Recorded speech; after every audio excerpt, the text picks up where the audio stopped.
church today is infected with the influences of the charismatic movement.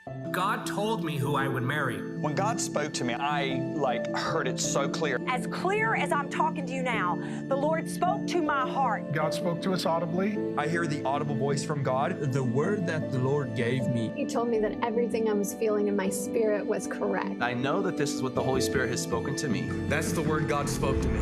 Charismatic theology has affected so much of our theology in ways that we don't often recognize. Man, I tried for years to speak in tongues. Don't speak in English, don't think English. Mom briaste cariesta brianda. Yes, the mind says it's weird, but the Spirit says, hello, this is awesome. Fake miracles, false tongues, and non-authoritative prophecy. A prophet is one who has God's words put in his mouth. If you are not earnestly desiring spiritual gifts, especially prophecy, you are sinning.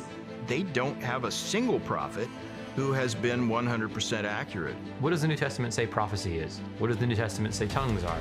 What does the New Testament say the gifts of healing are? So let's compare them to the contemporary charismatic Pentecostal movement, and what you find out is the two don't match. It teaches people to look away from the Bible to some experience. Deep down, charismatics are riddled with doubts about what they believe. Is God's word sufficient? Is God's word enough? Dreams, visions, those sort of things inspired me to love Jesus, to obey him more. Join us in October of 2024 for the Cessationist Conference. The church must once again stand with a renewed confidence in God's sufficient word. We hope to see you there.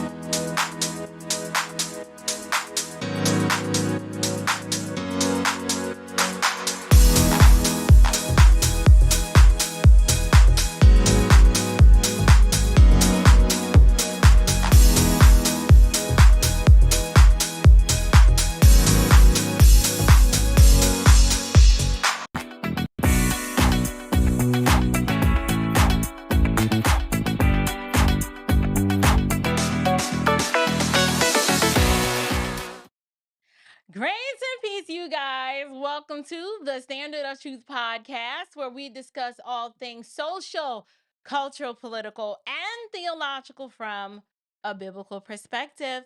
Happy Tuesday. Yes, it is Tuesday. It is not Wednesday. It is not Friday. It is Tuesday.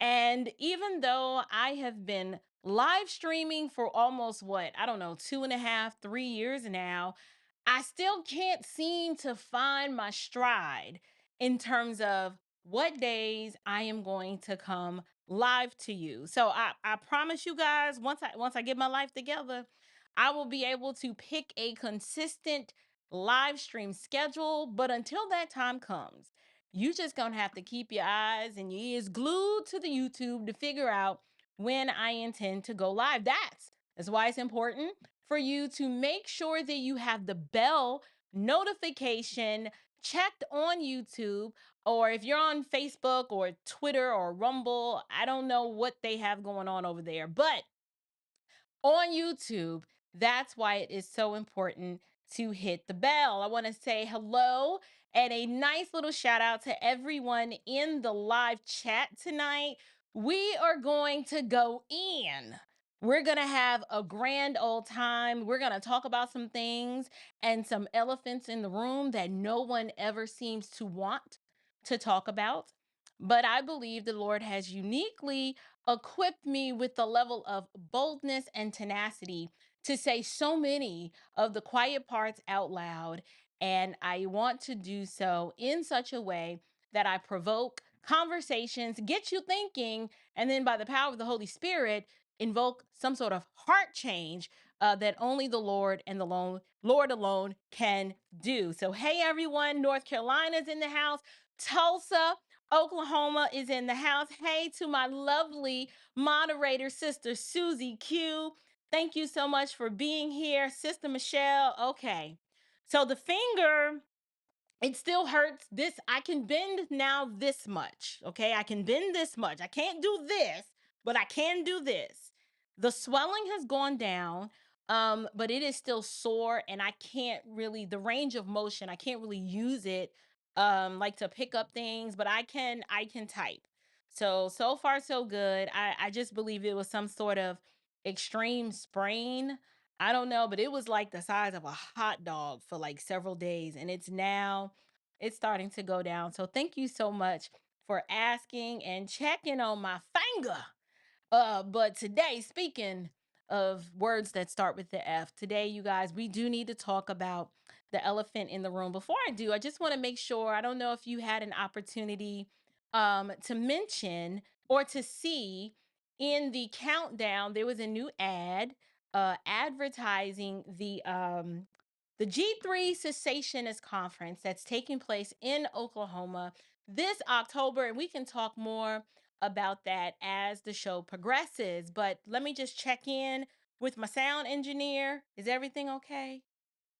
Okay, we are good. He says everything is fine. So, if you didn't see on the a thumbnail, I went ahead and created a thumbnail, and I entitled this show Black Girl Magic and the Disposable Black Man. And on this thumbnail, I put the former special prosecutor Nathan Wade from the Atlanta Fulton County District Attorney's Office, and I had Fani Wade, who is still the Fulton County District Attorney. And then I also had on the thumbnail Judge Scott McAfee. And the reason why I have decided to put all three of them on the thumbnail, and they'll be the topic of discussion tonight, because I think it is incumbent upon us, now that the hearing is done and the judge has rendered his ruling, I've yet to come to you guys with my thoughts on how everything turned out. And I've yet to kind of unpack in my usual quirky kind of way what I see and what I observe in this entire debacle. So during this entire Fonnie Willis entanglement, we'll borrow a word from an orangutan on the West Coast, Miss Jada Pinkett Smith. When observing this entanglement, one thing we have not seen is we have not truly seen anybody talking about this concept of what I'm going to term the disposable black man. And now y'all know me.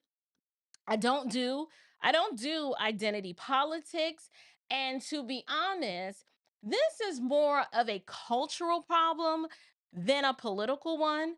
Now there are political implications here, but what I'm going to talk about is there's definitely a cultural problem here. So what I want to do is I want to examine the problem, and I'm going to set this up for you, and I want you guys to come along with me and follow along. And before you do that, I need to make sure y'all like this video, okay? Make sure you are letting the YouTube algorithm know that this content is valuable to you. Like the video, or you can do like my consistent and faithful hater in chief, who comes by the show to give a thumbs down before I even start. Like, you're so consistent, and I'm so grateful for your opposition as well. However, go ahead and like the video, and we're going to go ahead and we're going to examine the problem. So from my perspective, we had Judge Scott McAfee, who in his ruling, he allowed Fonnie Willis to stay on this infamous Trump RICO case, but he gave her a choice, an ultimatum, if you will, and it went a little something like this. So either you fire your boo thing, or remove yourself and your entire office from the case. The choice is yours, Queen with the K, right? So now if you don't know, I don't know where such an option even makes sense, considering that both of the parties involved, both Fonnie and Nathan Wade, they are essentially guilty of the same thing, right? Like they both have these ethical issues surrounding this whole situation. They both engage in an inappropriate relationship with each other. Neither of them, right, can prove that the one paid the other one back. They both lied about when the relationship began. All of this, there's just a bunch of lies all the way around. And so I can begin to unpack everything that is wrong with this choice that was presented to her. And I believe as this show progresses, you're going to see some of the glaring issues with all of that. However, what I do want to do is I want to highlight, you guys, I want to highlight the destructive nature of the Black girl magic juxtaposed with the disposable Black man. So give me some time to set this concept up for you. I wanted to be clear, you guys, I am not defending Nathan Wade or what he did. Okay? In my opinion, he's trifling, okay? He's dishonest. He is a disgraceful example to all men everywhere, particularly how he treated his soon-to-be ex-wife who is dealing with health challenges and who raised his children. But it's interesting to know, or to me, I should say, that no one's talking about his wife, right? Everybody wants to talk about celebrating women, but we are ignoring the one woman who honestly, in this whole entire situation, she's getting the short end of the stick in this entire Fani Willis, Nathan Wade debacle. So Fonnie's trifling, Nathan's trifling, Terrence Bradley's trifling, like everybody is trifling to one degree or the other. And everybody can see that all three of these jokers, we can see it has been demonstrated that they're all liars and lawbreakers. But my thesis tonight, it is aimed specifically at speaking specifically to men. So this is the Standard of Truth podcast. 64% of my audience is female, but I want to actually talk to men tonight, not an authoritative sense. I don't do that, right? This is just me, a female Christian content creator, standing on my end of the YouTube suburbs where I tend to, for the most part, mind my business, just come over here, put my videos out and make it do what it do. Tonight, I am making a sweeping declaration that I'm hoping will perhaps get people to thinking, and if the Lord wills, convict you to change course and to move on the path towards something that I called purposeful patriarchy. So here's the deal. I want to ask you guys a question. And I want you to leave your answer in the chat. Do you know something? Can you think of lately, if you can guess, on the spectrum of all the things that I am tired of? Those of you who have been watching my content and you've been following me for a length of time, what is something that I am just tired of? Okay. Leave it in the comments, leave it in the chat. What is something that I am tired of? It starts with an O. Okay. It has ratchet, right? It has ratchet in the word, right? We listen. Okay, y'all listening. I'm still waiting for someone to put in the chat, what is Sister April tired of? I am tired of wrongshousness. We watch YouTube. That is correct. I am tired of wrongshousness. But no, now Connie's here. She's getting warm. I am sick of the Black girl magic. But more than that, y'all, I am tired. I am tired of the ratchetangs. Okay, if y'all haven't learned anything else about me, one thing you should know is that I am tired of the ratchetangs. Okay, a ratchetangs, I don't think I have it loaded up. My definition: the ratchetangs are the female imbeciles who cannot manage their misery. You guys are ratchetangs. They are everywhere. Okay, these women, they are on your jobs. They are at the grocery store. They are up at your child's school. They are working all over there up at the DMV. And most definitely, they are up there at that darn hospital. But more than anything else, in 2024, that I could be tired of. Yes, I'm tired of orangutans. I just wish that, you know, the culture wasn't just reeking with the orangutan energy. There's something else that I'm a little bit more tired of than that. And do y'all know what that is? I am tired. I am tired of male cowardice. Male cowardice. I know of all the things, the black girl magic gets on my nerves, the orangutans make my skin crawl, but the male cowardice. You see, we wouldn't even have all of this black girl magic and feminazi warfare and lawfare in this country. We wouldn't even have all of that. We would not even have all of that if we didn't have an epidemic of male cowardice. And this entire Fani Willis, Nathan Wade entanglement, all it did was demonstrate on so many levels that male cowardice is one of the main problems that we're contending with today in this country. And I want to take the time to tell you why. Now, there are so many realms, right, where we can see and find male cowardice.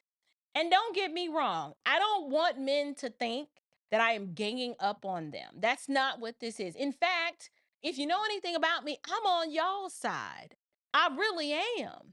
But I seem to be in the minority here because most of the women who have the loudest voices in the public square are the disrespectful, male hating feminists, right? Everybody wants to talk about misogyny, right? But misogyny is not really a problem. It's misandry, the hatred of men. To me, that is the problem. Women hating men and disrespecting men, that is actually socially acceptable now. And I believe that I do my fair share of holding women accountable because hardly anyone in the culture ever holds women accountable. That's just a fact. We're seeing it played out right now. But tonight, as it relates to this Fani Willis, Nathan Wade debacle, I have to examine a few places, just a few, not a lot, but just a few places where we have to contend with male cowardice because once we identify it, then and only then can we begin to do something about it. So, while I was preparing for this show tonight, okay, I normally, before I prepare a show, sometimes I make some phone calls, right? I got to get my people, my inner circle on the line to first I got to vent, right? Because before I vent to y'all, I got to vent to my people and really get it out so that I'm calm when I present to y'all. So I'll have these conversations on the phone and I'll throw these ideas out to my people to help them, or they help me kind of think through my presuppositions and the conclusions that I'm coming to. And in preparing for tonight's show, I just came up with just a few places where I was able to identify male cowardice. So the first one on my list, oh, don't tell me I got my papers all out of order. I did. The first one on my list is in the pulpit. Okay? In the pulpit, since I'm a content creator that's a Christian and I create Christian content for a uniquely, mostly Christian audience, I was like, you know what? I might as well just start there. The male cowardice that I have observed, one of the places, it is in the pulpit. And you guys, it is really bad there. It is really bad in the pulpit. Now, to be clear, we need to keep in mind that the vast majority of evangelical pulpits, they are false churches, right? So of course you're going to see male cowardice in those pulpits. But there are several theories as to why male cowardice is so high in these pulpits. And I believe a lot of it has to do with their manufactured, built in audience. Let me explain what I mean. See, if you are a false church, right, that means that everything that you do, it's man-centered. And when I say man-centered, I don't mean man as in males. Man-centered as in referring to mankind in general, just our humanness, not males, man-centered as opposed to being Christ-centered. These churches are not Christocentric, right? They're not centered on Christ and Christ alone. And the reason why I want to address this part first is because I was watching the lead attorney's live stream the other day. I just want to send a shout out to the lead attorney. Mucho gusto, right? Like, lead attorney is one of the top live streamers on YouTube right now. A brilliant lawyer, just top level. Just type TLA in the chat if you have ever caught any of the lead attorney's live stream coverage of this specific Fani Willis case. First of all, lead attorney is a trip, okay? He is freaking hilarious. And he's probably one of the most entertaining live streamers on YouTube right now. So I have to give him his props. Give him a shout out from one entrepreneur to another. The lead attorney is the man in the YouTube space. Now, with that said, I want lead to come to Jesus, y'all. Okay, y'all be sure to mention lead in your prayers, because my heart's desire on a serious tip is for lead to come to Jesus, right? So that I can call him my brother in the Lord. But let me tell you, not only has the lead attorney done an amazing job breaking down all of the legalese of this Fonnie Willis case for the common man to understand, just like people like you and I, right? He has done something else by pointing out something that made me know that not only is the Lord working, because you know the Lord, he is always working, but the Lord is allowing the unfruitful deeds of darkness to be exposed so much that even those outside of the household of faith can see the unbiblical shenanigans. And they're like, I don't want any parts of whatever that is. What I'm seeing and hearing out of these churches, if that's what's going on in there, I'm not going. I don't want to be nowhere near or associated with any of that. So on the lead attorney show, he played on his show the compilation of unbiblical bootleggers that I showed you guys last week on my show. And do y'all know what Lead said? Lead was like, he played it and he was like, listen, if this is what y'all are doing in these churches, he was like, I'm not going to that.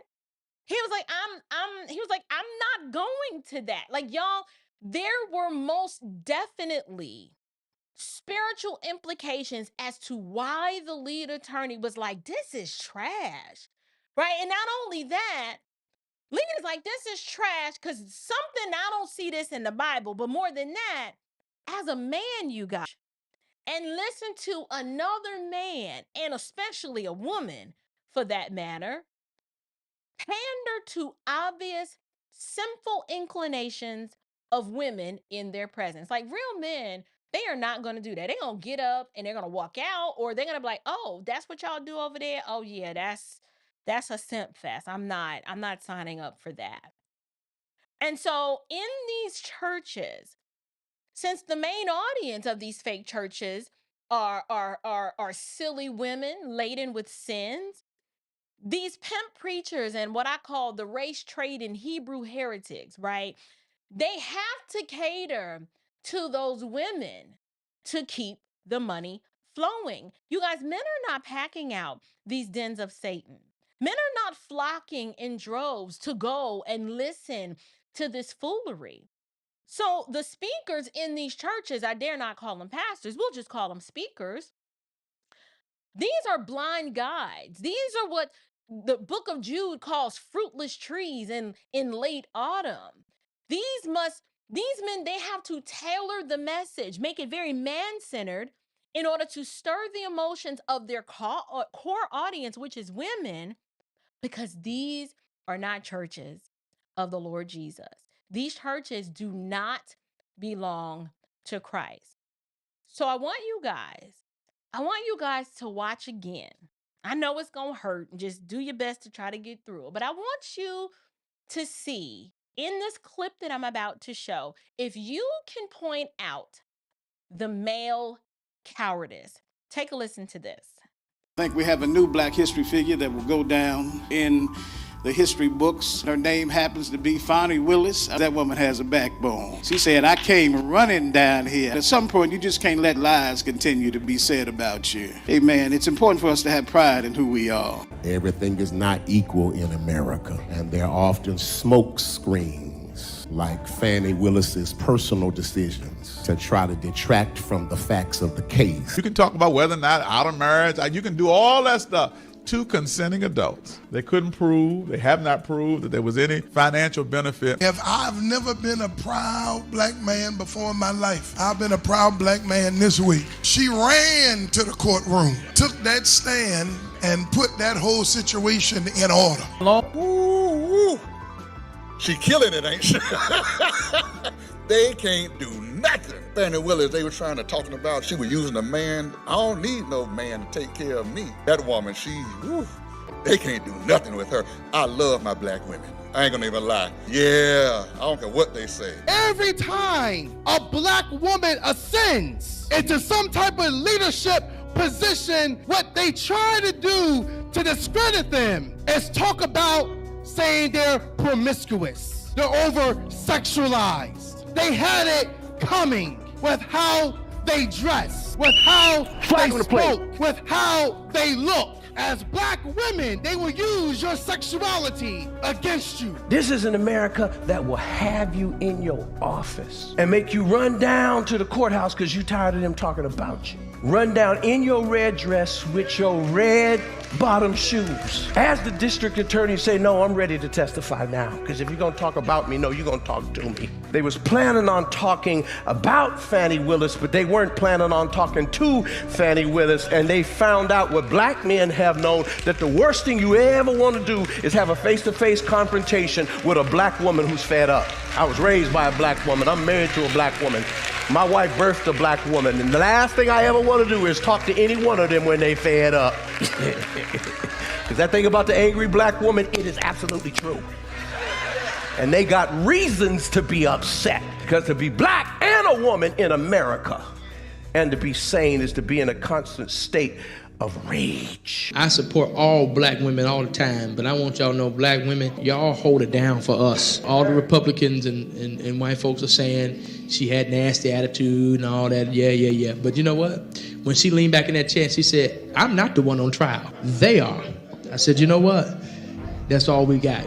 And Fani Willis got on the witness stand, and with that Inglewood swag from California, she did her thing with that black girl magic. She stood up to the prosecutors and the defense and read their rights and let them understand that as much as you want to prosecute me, this trial ain't about me. This trial is about they who have tried to steal the election, and she wore them out on stand. Nothing like a sister that got it going on. She had hood swag, but she was smart and brilliant with her legal mind. She was in trouble, but she turned that whole situation around, and they want to talk about Fani Willis and say she's nothing but an angry black woman. Brothers, we need to stand up and protect our sisters and let them know she ain't no angry black woman. Her only problem is that she's a black woman in America that stood up to white America and outperformed her white male. And only a brother who have toxic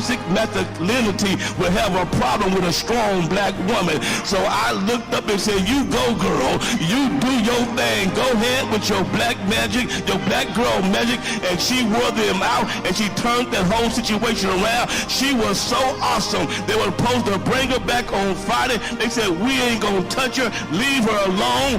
We gonna win this case, and the good news is that Fani Willis has redeemed herself, all because she stood up for herself. She was in trouble, but I got a sticky suspicion and a holy hunch she was not in that courtroom by herself, because the Holy Ghost used that black girl magic and let her do her thing, and she found herself in some legal trouble. And somebody today, I don't care what kind of trouble you in, if you hook up with the Holy, God has a way of bringing you out of trouble. Do I got somebody in the house today that can testify that God will bring you out? Whatever her relationship status is, ain't nobody business. Y'all quiet. Ain't nobody business.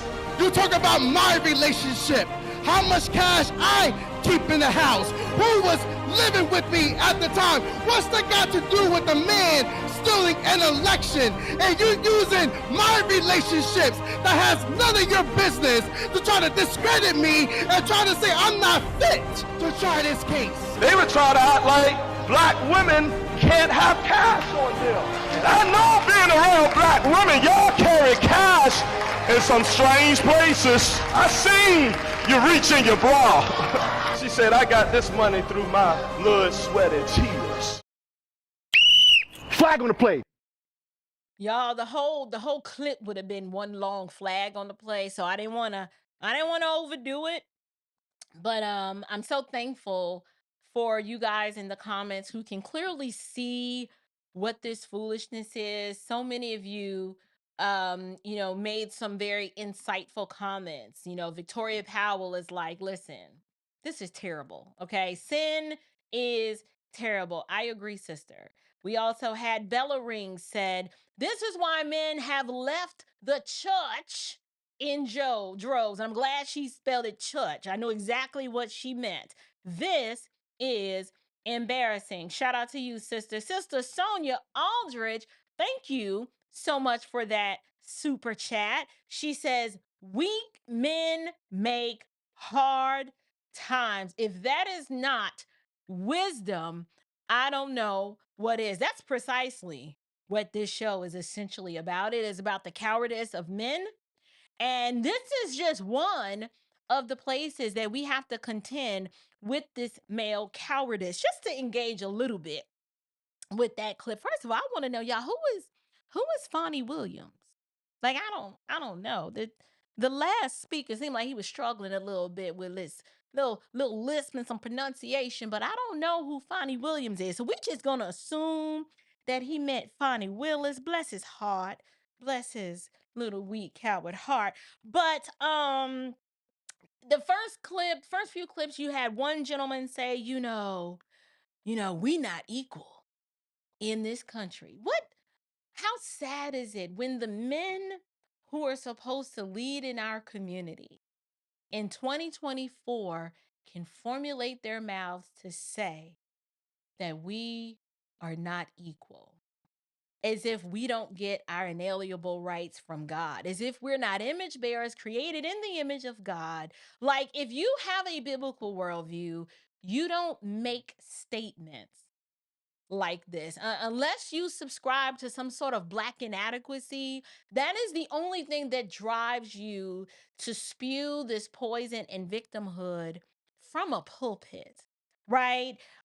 These men were unable to declare biblical truth. It's almost as if they never even heard it.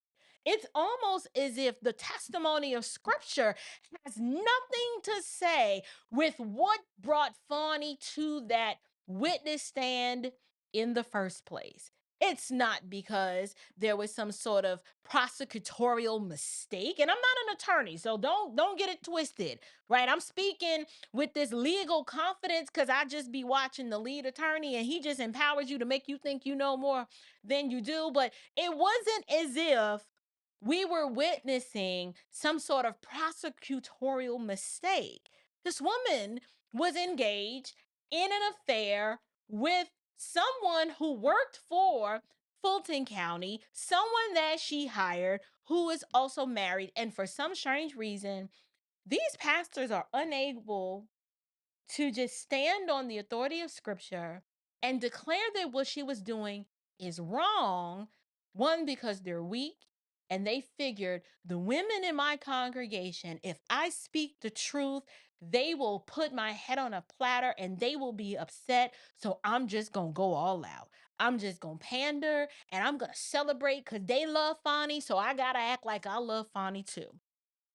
You also heard a few of them say that they were proud, right? They were proud because a woman showed out, right? Like now, the stereotype of Black women not knowing how to act, not knowing how to conduct themselves in professional settings or just social settings in general, when they don't get their way, they show out. And you have individuals who are supposed to be preachers of the word, shepherds, pastors, men who are supposed to be, these are all assumptions, I don't believe any of them are, but supposed to be called by God to lead the people of God.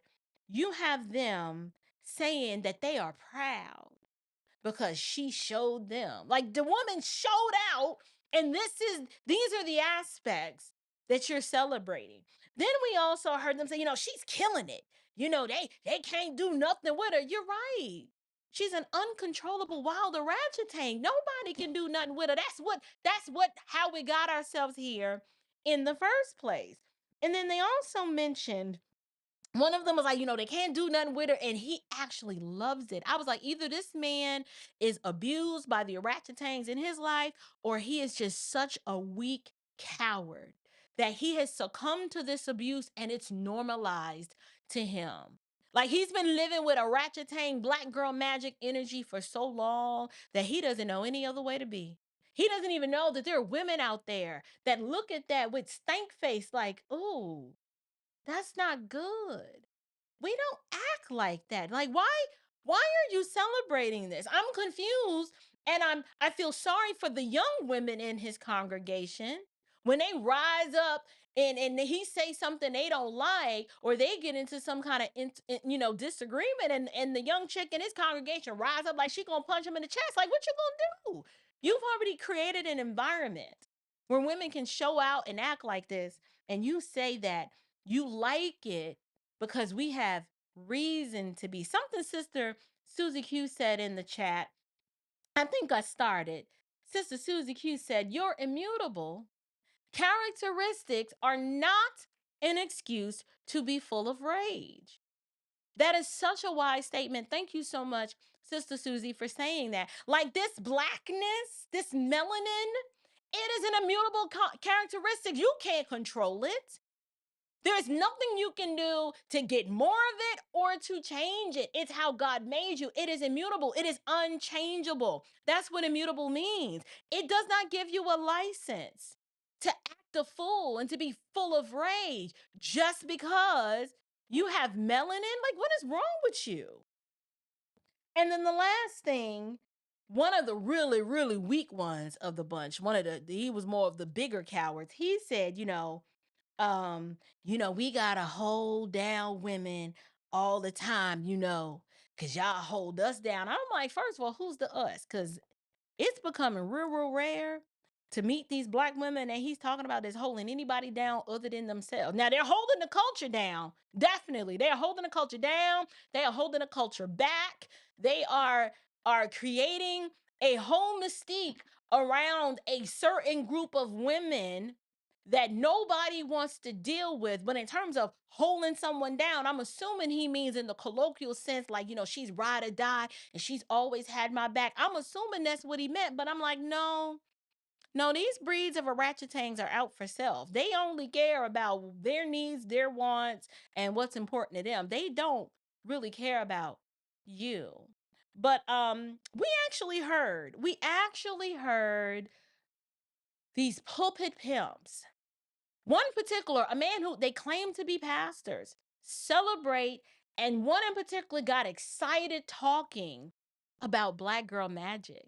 Now that is so insane to me. Like, how are you a Christian even co-signing to the concept of Black girl magic? Like, now I'm not shocked that a skin idolater, a melanated Jerome Crow Marxist thinks this way. But now we have to add manipulative co-signer of witchcraft and sorcery to the list. It's bad enough that you're already a skin trader and a race trader and an unbiblical bootlegger. Now you're co-signing and trying to syncretize Black girl magic with the Holy Spirit. Several of these pastors who are supposed to know the Bible, they're supposed to believe the Bible, they're supposed to teach the Bible, they are actually celebrating the shameful behavior of a woman who, under the guise of Black girl magic, exhibits a stank, yes, emphasis on the NK, haughty, boastful, arrogant, sexually immoral, and disrespectful demeanor for the watching world to see. And you wonder why our young women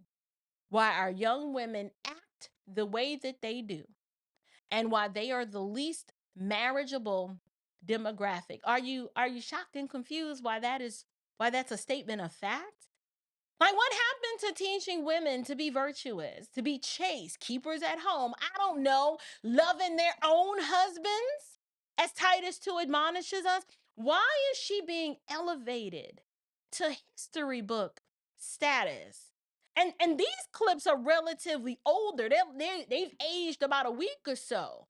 Fonnie is still going on a tour, a celebratory tour, where women and everybody else in Fulton County and Atlanta Metro is celebrating as if we are winning. Are you kidding me? Y'all, these men, they stood in a pulpit and they preached this poison. They preached this poison. And because of the lack of accountability in these churches, this is why these churches are full of mostly women, and they are the least marriageable demographic because they are coddled by cowardly men who are so weak and so afraid of all of that fake bravado and Black girl magic that instead of just not leaving any room for such behavior to flourish, they allow it. They celebrate it, and then they teach these women that they have no choice but to be this way because they are Black. I'm a Black woman. Was it Tiffany hearing you say, because you are Black? You're Black. Like, she was going to make sure you did not leave that trusty meeting knowing that you was Black. And you Black, and not just that, you Black and you live in America. So these men are too weak to put their foot down and say that type of behavior should never be tolerated. And it's one of the main reasons why you guys, that the Black family is in shambles. The Black family is in shambles. It is in utter ruin because the men who are supposed to be the convicting voices of truth and righteousness, they're supposed to teach the women that this is not okay, but they're teaching their women that it's okay to be rebellious. It's okay to think you're equal to a man. It's okay to show out in court. These are the generation of men. I'm going to go ahead and say it. They were raised by Big Mama. And if they don't say this foolishness in their churches will be empty. Their churches will be empty. Their beds at home will be empty. I am so sick of this mess. I don't know what to do. I was going in the lead attorney's chat because to hear someone outside of the household of faith play this compilation of clips, and to hear him sit there with like, ain't no way. He's like, this is what y'all doing in these churches? He was like, nah, I ain't gonna be able to do it. He was like, nope. He just on this face value. It's not that he was missing some super spiritual overtone. He could hear this filth coming out their mouths, and he was like, something's wrong with this. This is not okay. This is shameful. Like you can't even go to the grocery store or engage on social media without encountering, one of these disillusioned women who are just full of themselves and their Black girl magics. And I'm like, oh, so is this how they're getting emboldened? Like they're going to church and these preachers are hyping them up, and then they walk out into the world with this false sense of entitlement and this false sense of, oh, I'm the bee's knees, and this is why they act the way that they do. I don't know, but I can tell you one thing. This is why nobody wants to date us. This is why. How did that get up there? Are you a homeschooling family that's checking all? How long was up there? Oh, I'm sorry, y'all. I think my finger touched the overlay. Hey, why not go and join? Go to the relationship. The what is that called again? I will tell y'all about that. That is a homeschool virtual event that I am promoting that I accidentally put up on the screen. Listen, it's a live show. Y'all know how we do over here. Anything is liable to happen. But the point I was making is this is why no one wants to date us. And what I was going to say is this is why my 14-year-old, he don't even have like a life outside of this house. And he's like, I'm going to Japan to find my wife. Like he already knows Japan. I don't know nobody in Japan. I don't speak Japanese, but mom, can I take Japanese? Because I like that culture over there, and I want to find my wife over there. He's 14. Right? No one is rushing to marry this. No one is rushing to marry this creation, this spawning of this black girl magic woman. Nobody's rushing to marry that. The attitude, the disposition, the overall character, and the way that we're carrying ourselves and presenting ourselves to the world, it's not good. This is not good at all. Something is wrong. Something's wrong with the mindset. All you have to do is ask any man that is out on the dating market right now. And if he's brave enough to tell you the truth, he will just come right out and say, y'all heifers are a piece of work. And he's like, I am done subjecting myself to y'all's foolishness. Y'all, these men are done. And I don't know why I have to be the one to say it, because your life is telling you that these men are done. They have whole segments of YouTube where these men are talking about being done because of this. And here you see in a church, the foolishness that men are done with being celebrated and encouraged. You guys, the only ones who are celebrating this foolishness are other silly, disillusioned women who don't have anything to lose, right? They'll celebrate that all day. They're like, listen, I hit the wall 5 different times. I'm like, well, I ain't got nothing else to do but show out, right? And then the male cowards who were probably raised by one of these unruly orangutans, or they have some sort of vested interest in keeping you unruly and rebellious because it benefits them financially. How sad of a day that we've arrived to. You guys, these men, by enabling and allowing this foolishness to continue, they're not helping us. This is not support. Like, I don't want this kind of support. You are leading these women down a path toward destruction. You don't have our backs when you co-sign to this mess.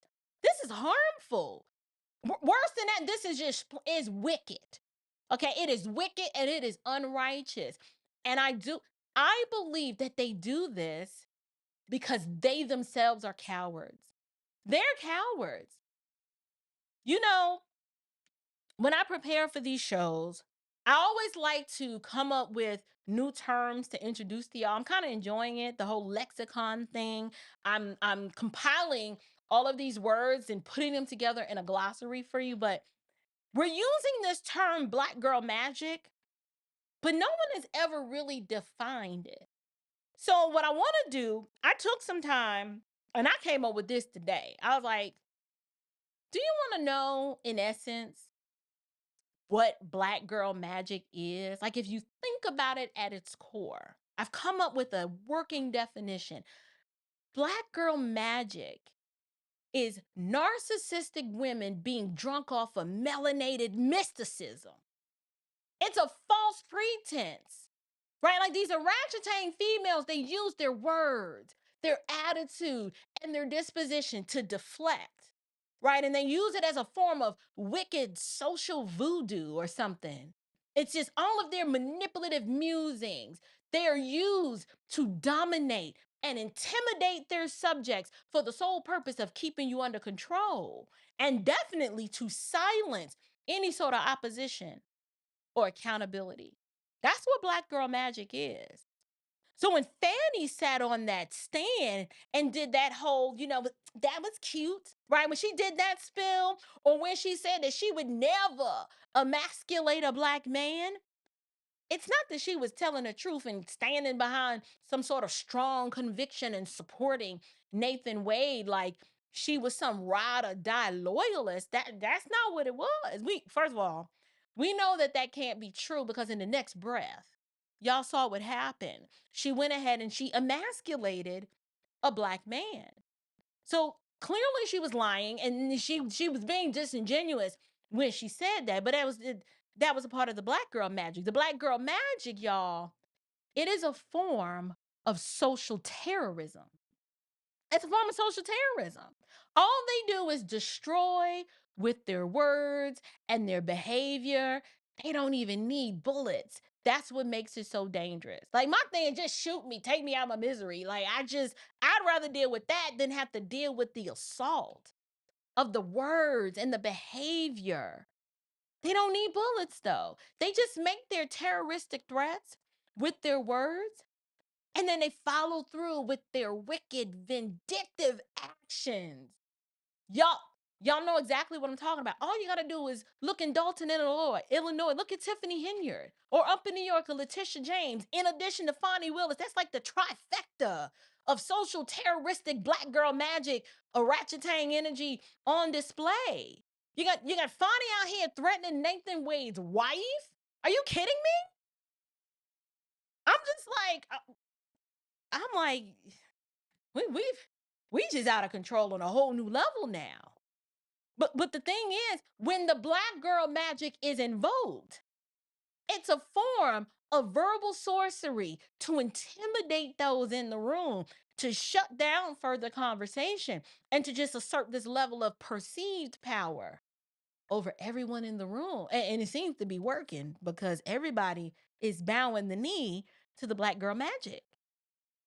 And the thing is, first of all, the fact that in that whole situation with Fani, it was the fact that anyone there had the audacity to question her to begin with, that was a problem, right? So the first thing that has to be done, she had to shut that down. And so that's where all the deflection came from. And then what happens when a man encounters an orangutan using Black girl magic? There's only two options. Either you be a man and you have to stand up and you shut that mess down, or you do what we've been seeing lately in the cultures, you just cower and you shirk back in fear so that you don't have to experience any more of her wrath. A few of these preachers, that's what they pretty much said. In so many words, they were just too weak to deal with the headache, so they just let it continue. They're like, we can't do nothing with them. I'm like, you a whole grown man and you can't do nothing with this? Anyway, listen, I need you guys, don't forget, I need y'all to like this video, right? Hit the thumbs up button if you are loving this content so far. I'm out here laboring, mouth getting dry. I'm just getting started, but I'm starting to cook. So, I got to take a sip of water. Y'all know how it is when you do a lot of public speaking and you real into your move, you get in your groove, and then it's like, ooh, yeah. So let me handle that. But y'all go ahead and like this video, okay? Just to make sure that we can keep the engagement up. But right now, I'm just getting started. Y'all hang on. Just ride with me. We're going to get to the disposable man part. We're going to get there. But what I want to do is I want to go to another place where we are seeing this male cowardice. One of the most notorious places that we see this male cowardice, and this is the saddest part. Now, the church, you would think the church is bad, yes, but it's in the family, or should I say, what's left of the family. Okay, because we don't really have families anymore that are led by what I call purposeful patriarchs.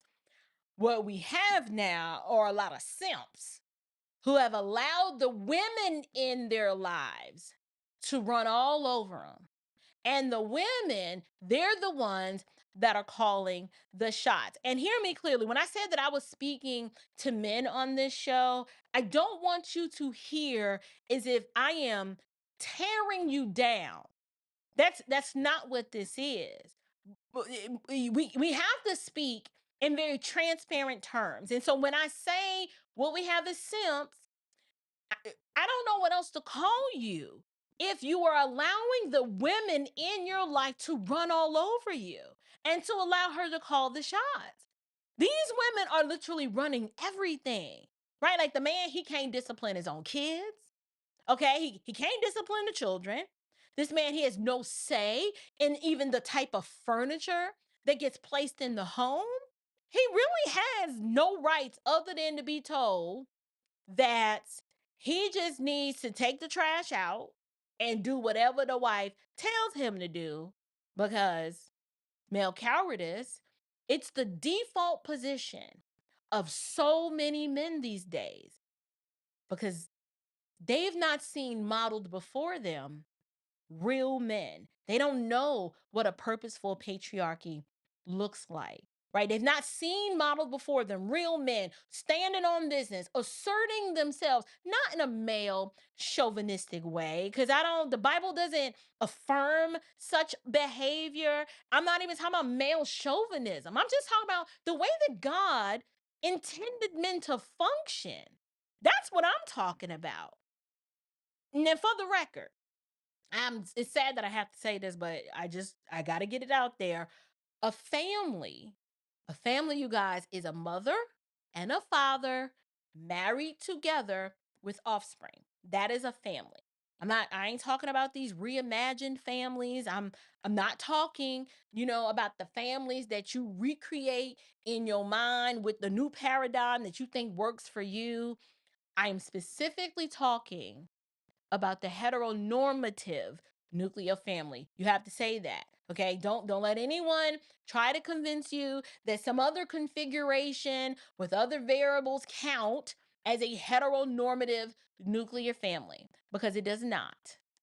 Okay? Now that we got that out the way. But within the family, we see a lot of male cowardice, and it has a lot to do with the onslaught and the acceptance of all of this black girl magic, right? So the mystique of black girl magic, if you think back, you guys, it wasn't present in American Negro households. I've talked a lot lately about the American Negro. Those are my people, right? Those are the ones I identify with, the American Negro. Oh, that was a fine, fine group of people. And the American Negro, we didn't see the black girl magic there because those households were run by your James Evans types. And I'm being real specific by choosing James Evans. Now, I don't know how old you are, but if you are, I don't know, if you're Gen Xer, you should know who James Evans is. But if you're a millennial or below, James Evans is the character from the fictitious sitcom Good Times. And I know you're like, why would you use James Evans, right, as the American Negro that exhibited purposeful patriarchy? I'm going to tell you why. I picked him on purpose because those kind of men, those were men, and they were given respect that they deserved. And then furthermore, Florida Evans, she already knew what time it was. And in fact, in real life, the actress Esther Roll, she wouldn't even take on the role of Florida Evans unless they gave her a husband in the home. Like, that's, to me,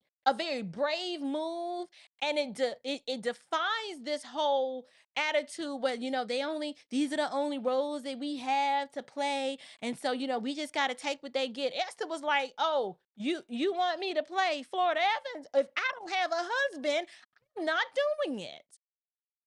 She stood on her square and she was like, I'm not doing it without a husband.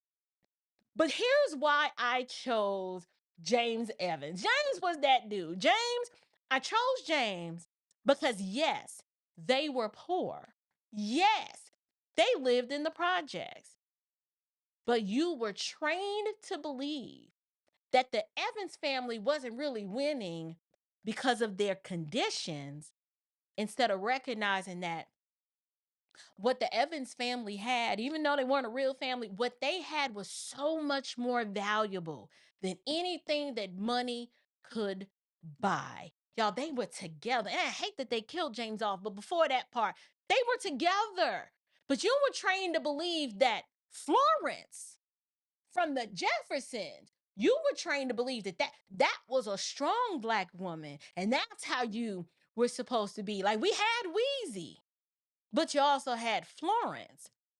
And Florence was just out of pocket on so many levels. And she was just allowed to be that way. And in fact, everybody to this day, everybody celebrates Florence, but no one ever talks about Weezy or Florida. That's an observation that I made. I mean, if you think back to the character of Florence on the Jeffersons, how do you work for a man and you work when you want to, take your break when you want to, tell this man what he's gonna do in his own house, or tell him in his own house what you're not going to do? I was like, that was the inauguration of the orangutan. The Black girl magic was seen way back then. And it became normalized.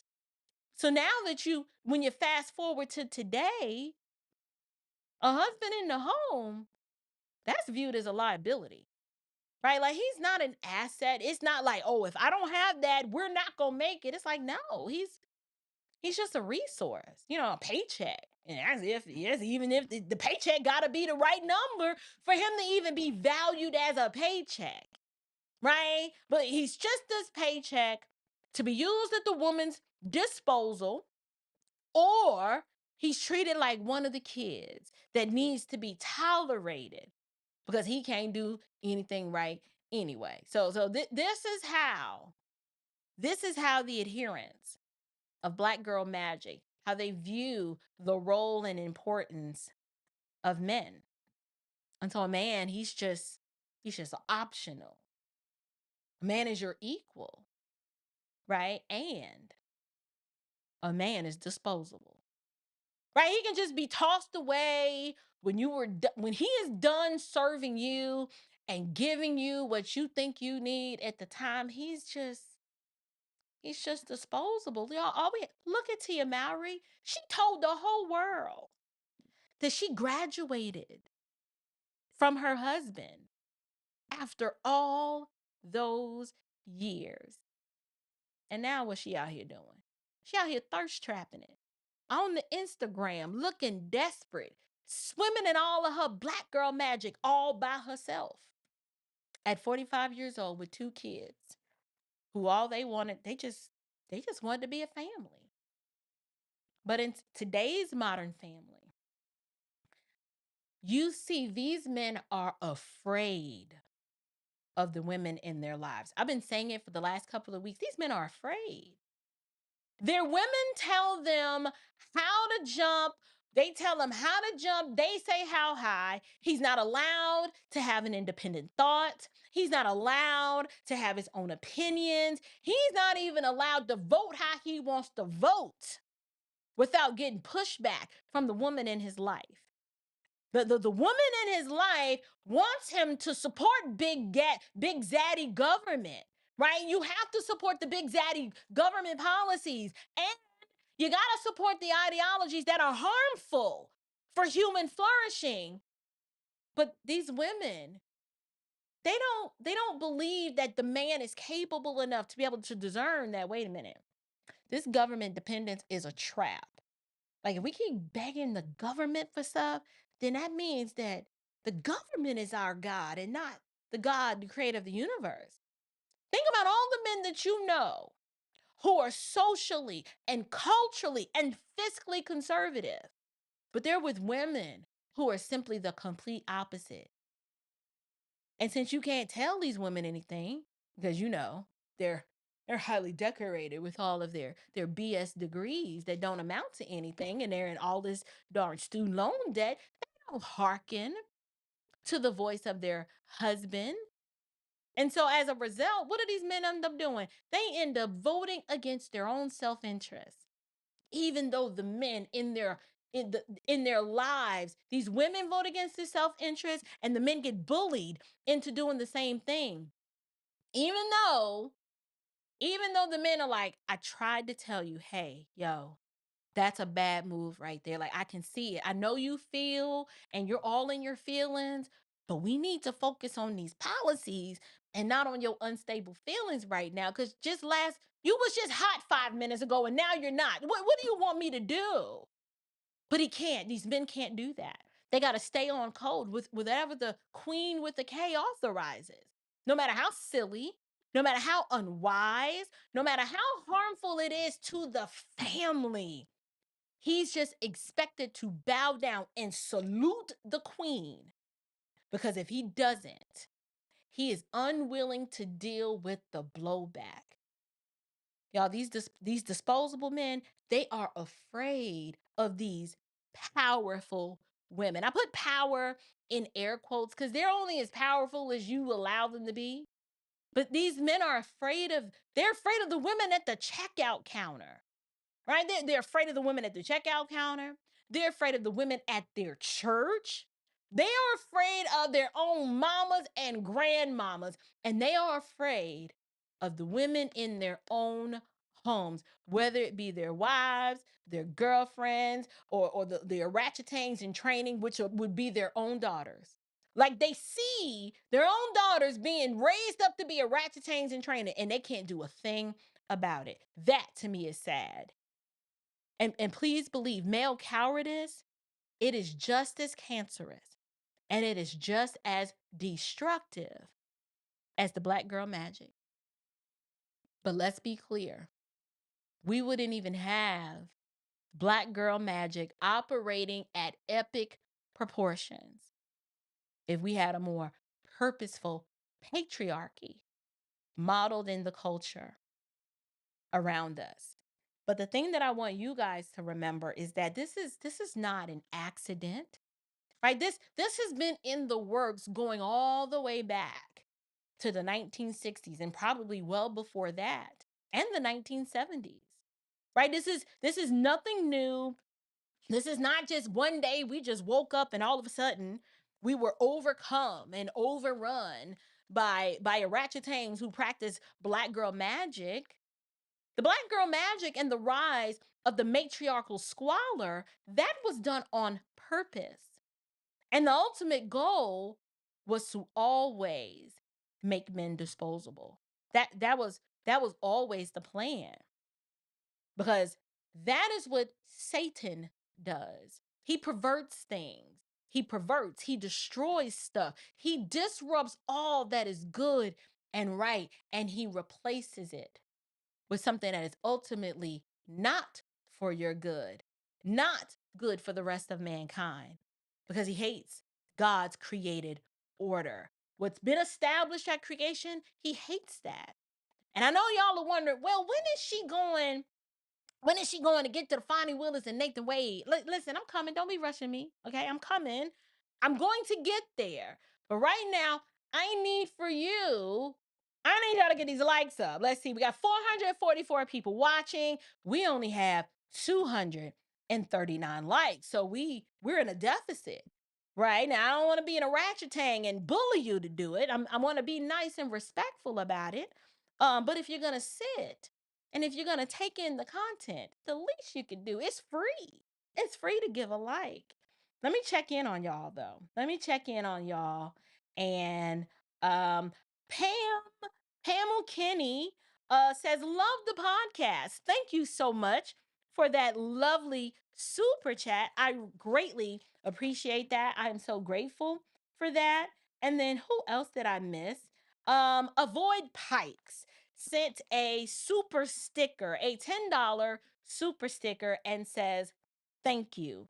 Thank you. Thank you for your support. This show is able to come to you because of viewers like you. So thank you so much for your kindness. Let me see. All right, checking in on you guys. Y'all okay out there? We almost done. We are an hour and 11 minutes in. So let me get right. Okay, let me make sure I'm understanding. Yes, behind a powerful man is a powerful woman. Powerful in what way? I need to flesh that out to see exactly what you mean by that, because that's probably what got us here. All that powerness. Yeah, she ain't behind them. She right in front, calling the shots. But you guys, for the purpose of this video tonight, while we are dealing with the Fani Willis's Black Girl Magic and Nathan Wade, the Disposable Black Man, let me give you some insight that I discovered in examining 3 key players of this entire Fulton County saga, right? So you have Fonnie Willis, that's your Black Girl Magic.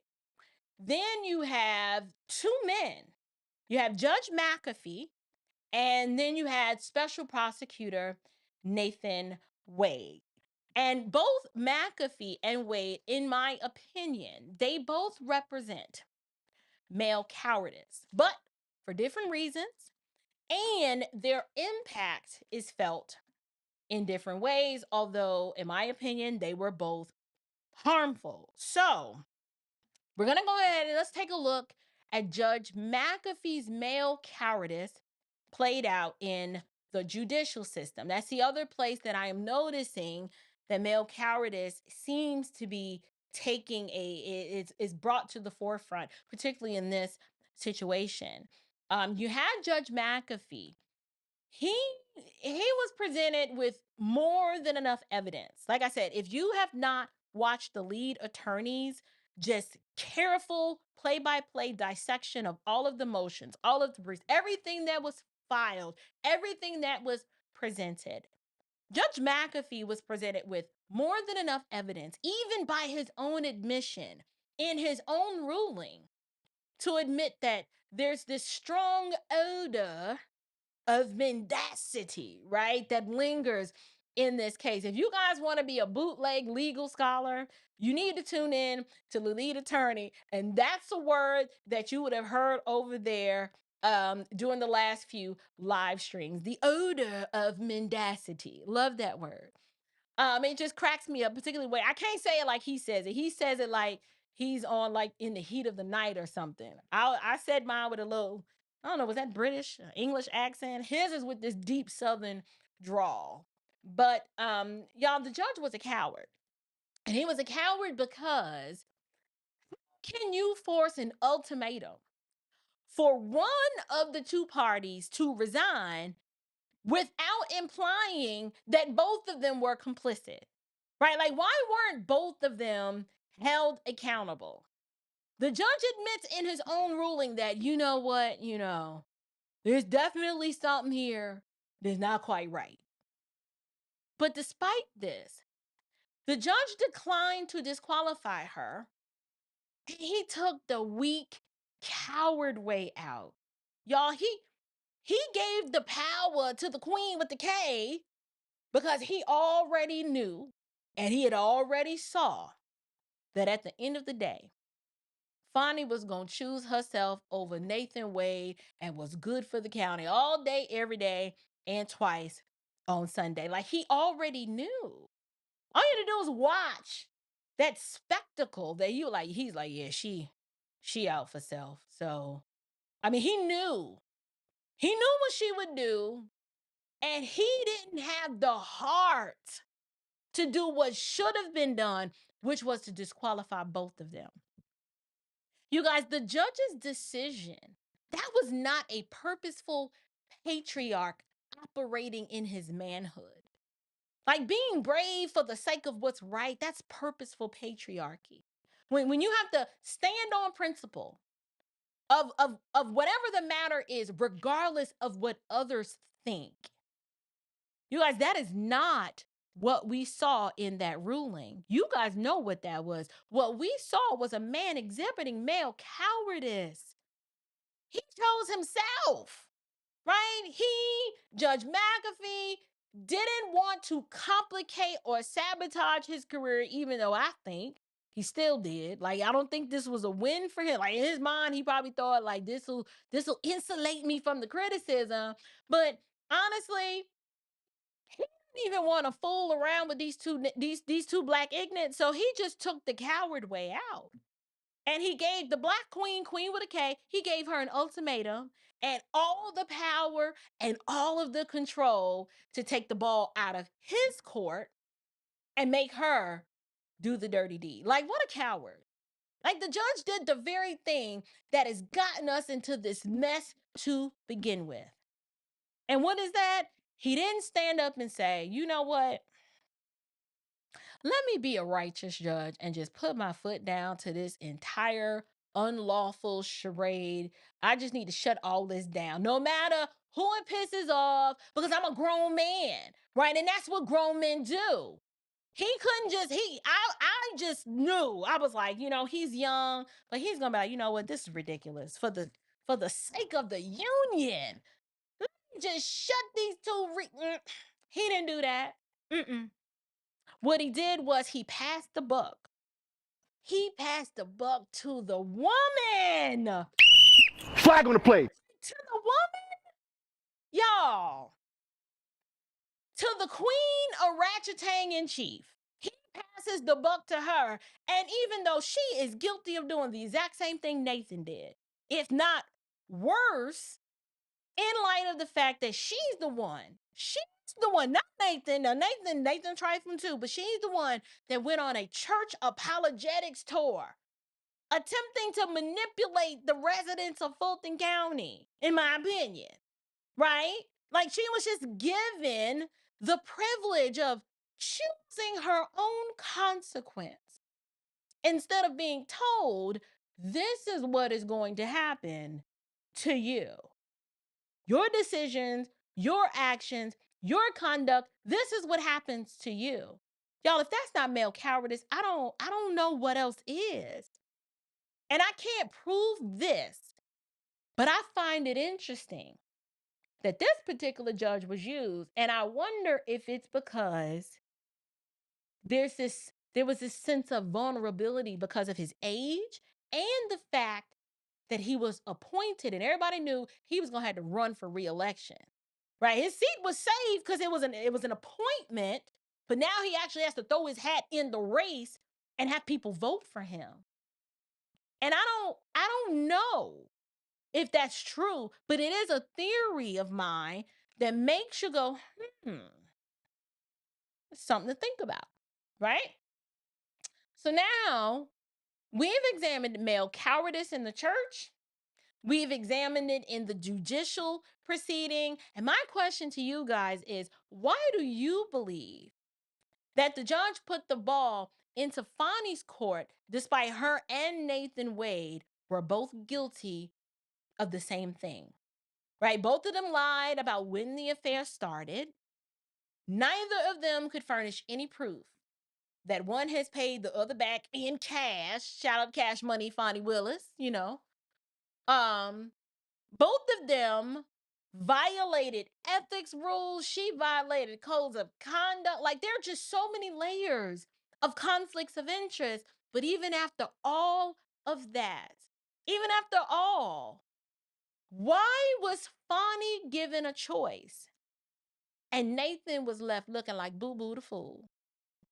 What do y'all think? I'm literally legit. It's not a rhetorical question. I really want to know what y'all think. Why do you think that she was given a choice and Nathan was left looking like Boo Boo the fool? So someone says the judge might have gotten a very threatening phone call. Wink, wink. Okay. Somebody else said, remember, crazy leftists are coming after judges. A couple of judges have been killed in the past. Someone else says they probably paid him off straight cash. Okay. Vic, where you been? I haven't seen you in so long. I would agree with that. Let me get this super sticker really quickly.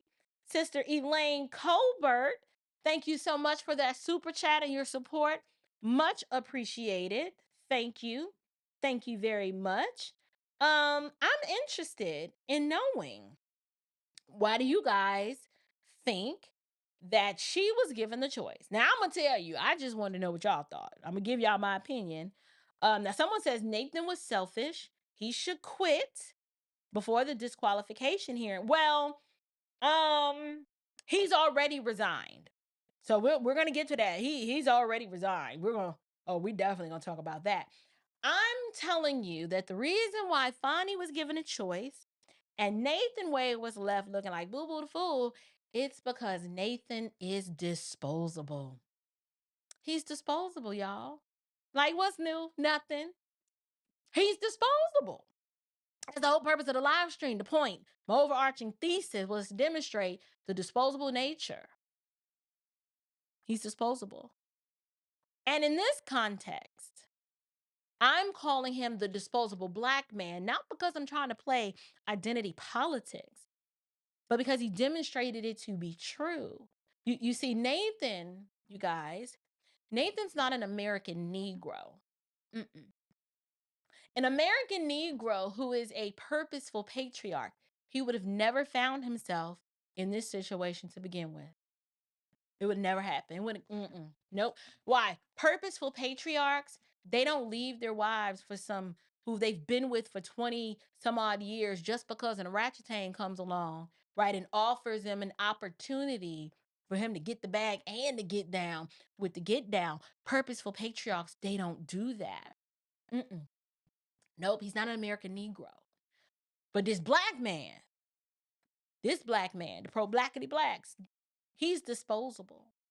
He's so disposable, y'all, that not even a Republican judge can save him because he hasn't presented himself as a purposeful patriarch of discipline and standards and upright character. Because you see, purposeful patriarchs are not weak. They're not cowards. The purposeful patriarch, they make wise decisions with his family, not himself in mind. And they surely don't corral around with orangutans who say things like, I'm your equal. And, I don't need a man. Like, purposeful patriarchs, like, they lead. They do the leading. And they're definitely not being led, especially by a woman. That's not how it works with purposeful patriarchs, right? Like, can you see James Evans being led by Florida? Type no in the chat if you like, absolutely not. No, you would not see that because it doesn't happen. Do you think Archie Bunker would have been led by Edith? Absolutely not. You may have your opinions about James Evans, who is a fictional character. You might have your opinions about Archie Bunker, who too is a fictional character. But one thing you cannot say, those were purposeful patriarchs who stood on their square and they were not about to let some woman run them in the hole. No. And I'm not co-signing to some of their behavior, at least Archie. Archie was a little mean from time to time. But I can't say it was mean. He was just, he was a man's man. You kind of just have to understand that Queens, New York vibe it's hard to explain and I don't have time to get into it, but I understand Archie, right? But I ain't co-signing to his bigotry either. That was a problem. But I'm talking about the mystique of the purposeful patriarch. Let's just disavow all the other stuff. Okay, this is going left. But anyway, listen. This type of man, the purposeful patriarch, you guys, they are devoted to what is right and they can't be bought, right? Like the black girl magics who flaunt, their sexual prowess toward these men, that doesn't work on purposeful patriarchs. Like you can't tell them something about gorilla grip and expect them to be like, oh, okay, no, purposeful patriarchs, they know that if they travel down that road, they already know that it leads to death. They already know that the cost to deal with all of that, no matter how tempting it might seem on the surface, is not even worth it. But yes, Nathan's disposable. Nathan got used, Nathan got abused, Nathan got embarrassed. And if a man did a woman like Fonnie did Nathan, y'all, we would have to cancel Christmas. Okay, women would be rising up all over this country talking about how unfair and how cruel and unjust she was being treated. I mean, just think about it. If a woman who is a subordinate to her superior, she works for him, and goes and cheats on her husband with her single boss, then allows herself to kind of just stumble in the bed with him and participate in the bag chase and payoff, even though she knows, like, I'm not even qualified to get this. I only got this, right? Only got this because I'm doing special things. What would we call that? Do you know what we would call that? Y'all, we would call that the Kamala Harris effect. Okay, like we would call that type of behavior the Kamala effect. Type in the chat if you like. You know what that kind of is? The Kamala effect. Right? That's exactly what it would be. Because you'd have a woman using her sexual power and prowess for the come up. Well, that's exactly what Nathan did. And I'm telling you, like, y'all, Fonnie like 50. Okay, she said herself, she doesn't go on that many days. And truth be told, like, nobody's trying to deal with all of that orangutan energy. But she knew if she dangled the right juicy carrot in front of the right disposable man, that he would bite. And Nathan bit. And so you see, I mean, men without discipline are always going to choose vaginal corruption every single time. That's just a fact. They will choose that every single time because they don't have the discipline. It always leads, these types of decisions, it leads to death and destruction. Purposeful patriarchs don't do this. At the end of the day, you guys, y'all, Fani chose herself. The judge chose himself. And Nathan was left with the pieces and was just worn down and became the dumb, disposable black man in the end. And that's just a shame. And I mean, to be honest, at one point I was just like, dang, how come nobody's saying anything about Nathan? But then I was just like, I don't really feel sorry for him. But in the grand scheme of things, he lost the most out of all of this. Like, nobody is inviting him to the church to let him, speak his piece. There are no galas being had in his honor, celebrating him, talking, you fought the good fight, but what happened, but we got you. Nobody's doing that. Out of all of this is what happens when you are a disposable black man. And I call him disposable. This is my opinion because Fonnie knows that this whole case is BS. Everyone who has examined the facts of this case and what really went down in 2020, they already know this is not a RICO case. Why do you think Roy Barnes turned it down? He talking about he was busy. Sir, you like in your early millions. You ain't that busy. Okay, no, Roy Barnes, he did not want to be associated with this foolishness because he knows it is silly. He was like, I'm not putting my name on that, girl. Bye. No. Roy Barnes is the former governor of the state of Georgia. He ain't that busy, okay? But she asked him, he says no. Everybody else said no. So what did she do? She went and found herself a dumb disposable man to agree to it. She promises him the bag and he doesn't mind. He don't mind being used and disposed of because in his mind, he's getting something out of the deal. And Fonnie's been calling the shots this entire time. All he had to do was comply and do whatever she says. And so if Nathan Wade was a purposeful patriarch, we already know that he wouldn't be in this situation. But let's just say, because a purposeful patriarch, they're not perfect, right? They're wise, they're discerning, they're disciplined. But let's just say for a moment, that he just got weak. And it got to the point where the judge is like, it's either Fonnie and the entire DA's office, or Nathan, it's going to be you. If Nathan wasn't a disposable coward, he would have been like, well, it looks like Fulton County is about to lose this case because I'm not resigning. Right? Like, he would have been like, she going to have to fire me because I'm not leaving.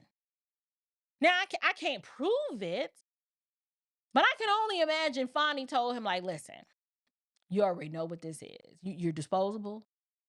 You're going to have to go, and you're going to do it this way, and it's going to make you look weak.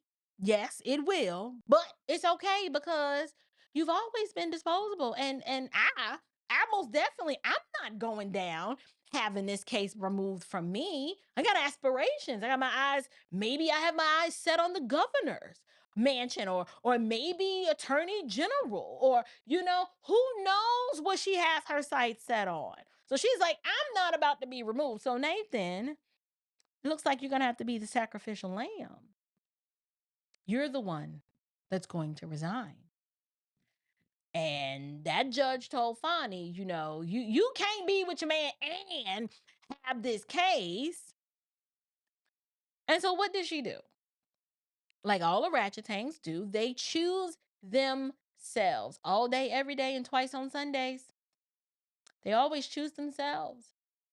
And if she really believed in his competence, like if she really believed, how he was the superstar that she was hyping him up to be, I believe Nathan and the rest of that DA's office, she would have been like, I believe that they can handle this case. And I'm going to step aside and I'm just going to go and get my whole life all the way together. But she doesn't believe that. She doesn't believe that he was competent to prosecute this as a special prosecutor along with the rest of the DA's office. Nathan's always been disposable. So now he's stuck. And it's his fault. Unless he's getting some money under the table to resign, he's stuck with the short end of the stick. I'm not saying that's what he did. I don't know. These are just theories and opinions. But he shouldn't have resigned. As much as I wanted, like, both of these, they both need to go, I don't think he should have resigned. Why? Because Nathan gave up the one thing that gave him some leverage. He should have either let her fire him, or he should have told her, I'm not going to resign. And then at that point, the only other option would have been for her to drop the case. Challenge the black girl magic and that orangutan energy. Nathan, why you didn't do that? But you can't, because remember, he's disposable. So he didn't stand up for himself, but rather, once again, he let her have all the power. The judge let her have all the power. If I was Nathan, he might as well, he should just take the male cowardice all the way and just start crying victim. Like, just go all the way with it. Which is, don't stop now. You got to take this all the way to the end. What does he have to lose? He might as well, like, if I was Nathan, I would be claiming I was sexually harassed. And she knew that my marriage was on the rocks and stuff. And, just, it was the gorilla grip, and I'm the legal laughing stock of the country right now. My career is ruined, but I was used, right? Like, I feel like if I didn't perform and do this, if I didn't do what she wanted me to do, like, I felt like there would have been repercussions and consequences. I don't know. Nathan, you should have took this all the way. At this point, why not? Just why not? But here's the point. Here is the point that I am trying to make about the matriarchal squalor of the black girl magic and the disposable black man. The culture of blackness, which I've talked about for a while, when I talk about blackness, remember, there's no nation of black, there's no country of black, there is no people group of black, there's no ethnicity. That blackness is a social construct. I told you I'm an American Negro. Now, if you can refer to yourself however you want to, I'm an American Negro. But the culture of blackness, you guys, the one that was bred and birthed and designed in this country, y'all, it was designed for weak, cowardice men. And the reason why I say that is because it's built on matriarchal squalor. And as long as the matriarchal squalor thrives, y'all, the black man will always be disposable. In this construct that we've invented called blackness, the black man, he's meant to be disposable. Because at this point, he's not even in the home. You guys, black Americans are not getting married. The culture of blackness is not even designed for families. It's designed for weak men because, like I said, it's built on the matriarchal squalor. That's what it thrives in. The orangutans who operate and use the black girl magic and who force everyone to live under their matriarchal squalor, they don't have ethics.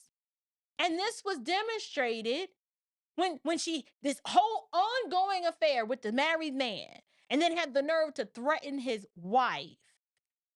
That is your typical godless orangutan behavior. But the two male cowards in this whole situation, one was just dumb. That was Nathan. He just wasn't that smart. And the other one was just a coward. Because you see, the judge, I won't go as far as to say that the judge was dumb, because he was smart enough to put the ball in Fonnie's court. He's still a coward. But he came from the angle of, Fonnie, you're going to do my job for me. You're going to choose yourself, because that's what orangutans do. So I already know this. And you're going to tell Nathan that he has to go. And if Nathan is the cowardly, disposable black man that I think he is, the judge was like, he's going to do exactly what you tell him to do. Whatever you say, he's going to do that. That was the takeaway based on how this judge set up this whole crazy ruling. It was just crazy. But look what happened. Look what happened. After that's what comes down, the ink wasn't even dry yet. Nathan's resignation letter, it came quick, fast, and in a hurry. Y'all, that resignation letter came so fast, and then her acceptance of it came even faster. So what does this remind you guys of? I'm taking a little detour, because when I examined all of this, and I was like, okay, we've got the black girl magic and the disposable black man. I was like, what time in history does this whole saga kind of remind you of? I want to take some time to tell you, I want to go all the way back to the 1960s with the Moynihan Report. If you're a history buff, or you know anything about what's going on in this country or what happened, the Moynihan Report, it outlined the crisis of the destabilization of the Negro family. And Moynihan, he claimed that this country, this was back in 1964, you guys, was in a crisis because then 36% of Negro children were living in broken homes. So I want you guys to listen to this. During the same period, nearly a quarter of urban Negro marriages were dissolved. Y'all, that means that we was a family, and then all of a sudden we're just divorced. We're not a family anymore. Nearly a quarter of Negro women living in cities who have ever married are divorced, separated, or are living apart from their husbands. You guys, I literally took this from the Moynihan Report. It goes on to say the rates are highest in the urban Northwest, where 26% of Negro women ever married are either divorced, separated, or have their husbands absent. On the urban frontier, the proportion of husbands absent is even higher. So that's in your cities. In New York City in 1960, it was 30.2%, not including divorces. So just absent husbands, not including divorces. Nearly 1/4 of Negro births are illegitimate. This is 1960, you guys. 1/4, 25% of Negro births are now illegitimate. Both white and Negro illegitimacy rates have been increasing, although from dramatically different bases. The white rate was 2% in 1940. It was 3.07% in 1963. In that period, the Negro rate went from 16.8% to 23.6%. Let me finish. The number of illegitimate children per 1,000 live births increased by 11 among whites in the period between 1940 and 1963, but by 68 among non-whites. There are, of course, limits to the dependability of these statistics.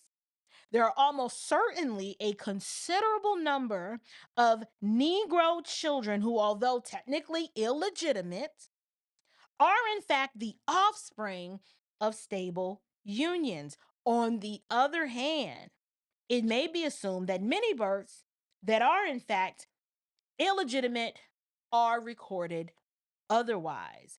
Probably the two opposite effects cancel each other out. Almost 1/4 of Negro families are headed by females. That's something that you need to pay attention to. Almost 1/4 of Negro families are headed by females. You guys, this is 1960. As a direct result of this high rate of divorce, separation, and desertion, a very large percent of Negro families are headed by females. While the percentage of such families among whites has been dropping since 1940, it has been rising among Negroes. As a direct result of this high rate of divorce, separation, and desertion, a very large portion of Negro families are headed by females. He keeps reiterating this. While the percentage of such families among whites have been dropping since 1940, it has been rising among Negro. Okay, I read that twice, y'all. I'm sorry, I'm not slow. The steady expansion of this welfare program, as of public assistance programs in general, can be taken as a measure of the steady disintegration of the Negro family structure over the past generation in the United States. Essentially, what he is saying is the expansion of the welfare program. That's your public assistance. It has taken a measure of steady disintegration, like it's causing, it's breaking the families apart. The family Negro structure over the past generation, it caused a steady disintegration. So here you have, you guys, you have this crisis being documented in a report, and the government was told, this is not good. We got to do something about this. This is a crisis. It's documented. We've got to do something about these female-led households. They're like, we have to do something about this father absence issue. You guys, this was a crisis of astronomical proportions. And when I was preparing for this show, and I was thinking through this information, I was on the phone with a friend, and I just kept asking. I was like, listen, I understand the welfare state. Like, I get that. I understand the welfare state. I understand the aid that was offered to women who were in situations where the man had abandoned the home. In fact, let me read to you guys this part right here. In the beginning, the number of AFDC, that's this financial assistance, it's just short for welfare, families in which the father was absent because of the desertion was less than 1/3 of the total. Today, mind you, this is report of 1960 and 1963, it is 2/3. Hill estimates that between 2/3 and 3/4 of the 50% increase from 1948 to 1955 in the number of absent father families receiving ADC may be explained by an increase in broken homes in the population. But then it says, a 1960 study of aid, the ADC is the Aid to Dependent Children in Cook County, Illinois, stated that the typical ADC mother in Cook County was married and had children by her husband who deserted, his whereabouts are unknown, and he does not contribute to the support of his children. She is not free to remarry and has had an illegitimate child since her husband left. Almost 90% of the aid to dependent children families are Negro. So you guys, I'm like, okay. I'm reading this information and I'm taking it all in. And I'm like, okay, wait a minute. So he deserted, there's no divorce. She's not free to remarry because in order to continue to get the money, she can't. But she ends up having another child illegitimately by somebody else. And I was like, okay, I see how that's a problem, but then I still had this nagging question. I still wondered, I'm like, what would make a woman believe that in her mind that she didn't need a man in a stable sense? It's obvious like she felt like she needed a man because she got knocked up by somebody else who's not her husband. She won't go and pursue divorce to get rid of the joker that's gone and marry the new guy, but she'll have his baby. I'm like, I'm talking to my friend. I'm like, what? I'm talking to him and he tells me, and I didn't want to hear it, but he was like, listen, he was like, Big Mama taught us that. And so I'm listening and I surmise, I'm like, okay. So basically, if you have one generation of women who all they know is I do everything all on my own because there's really no man around, how many generations of raising children without a man in the home does it take for this to become the norm? Like how long does it take for this to now become the cultural norm? And in my mind, all it really takes, if you think about it, is one generation to breed the next generation with this mindset. And then before you know it, you got 3 generations of bastards having bastards. That's how you get that. And this type of normalization, this type of messaging, you guys, it was internalized and it was passed down several generations. And I'm sitting here like, you can't even have a family in the proper sense without a man.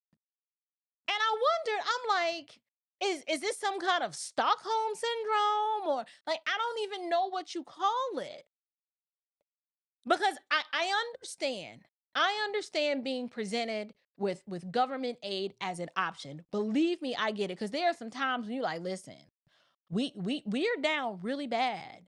And we need a little help. That's not what I'm talking about. What I don't understand is a woman choosing a little bit of help from the government over and above an actual man in a family sense. Like, okay, Leroy deserted you. You don't know where he is. He's not contributing to the house. Okay, you go on and divorce Leroy. But this new joker that came in, there was no standard or requirement for him to marry you because you want that check, but you had his baby? I can't. You guys, that part will never make sense to me. It just won't make sense to me. Now, I want to be fair. I want to be fair because there were plenty of real women during this time who said, no, zaddy governments. Okay, I'm not going to break up my home just for your little crumb cake of a check. I'm not going to do it. But there was a huge segment of Black women who did. And the only thing that I can think of as a reason was for the simple trade-off of just pure selfishness. Just selfishness and believing that, feminism making you think that you're better than a man, you're superior to a man, so much so that you will take on the characteristics and responsibilities of actually being the man. And when you think about it, if all you ever saw was your mama and your grandmama holding it down with a man, or holding it down, should I say, holding it down like a man, because there was no man. So now you didn't see mama and grandmama holding it down with a man. What you saw was mama and grandmama holding it down like she is a man, like, because there's no man around. You can very easily internalize this as normal. Like something has to happen externally for you to say, something about this setup is not right. Like you would either have to have seen a friend or a classmate to be like, well, they have a mom and a dad over there.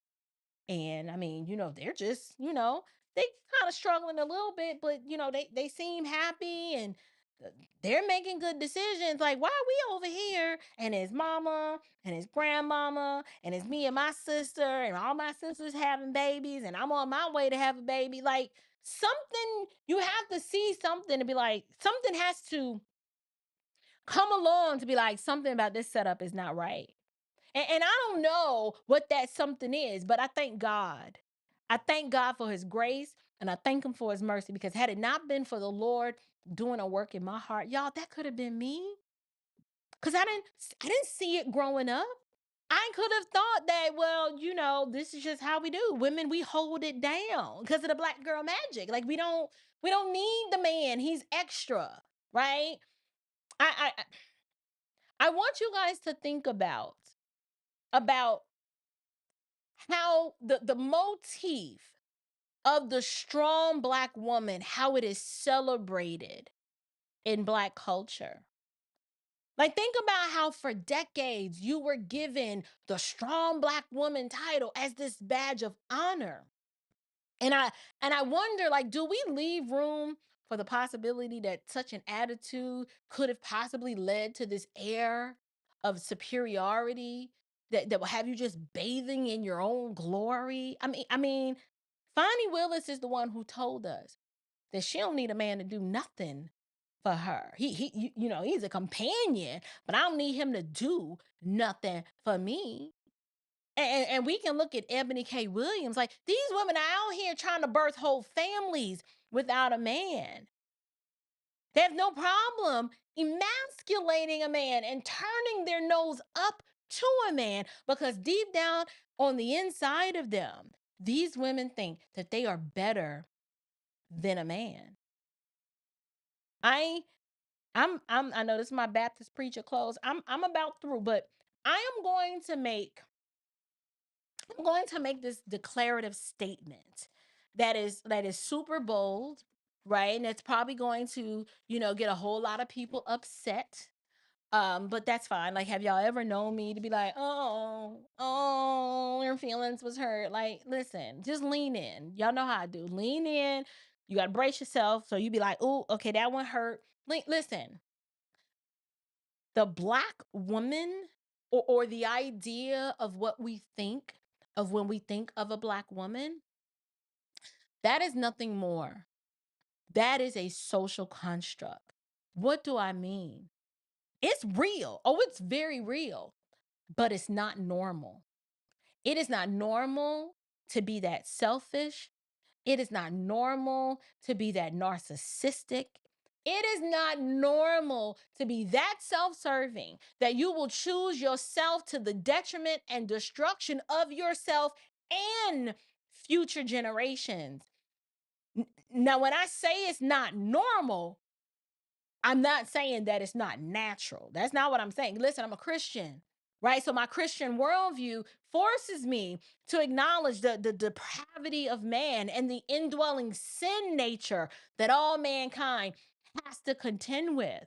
Y'all, we are sinful. We are sinful. We are wicked. Yes, we are guilty.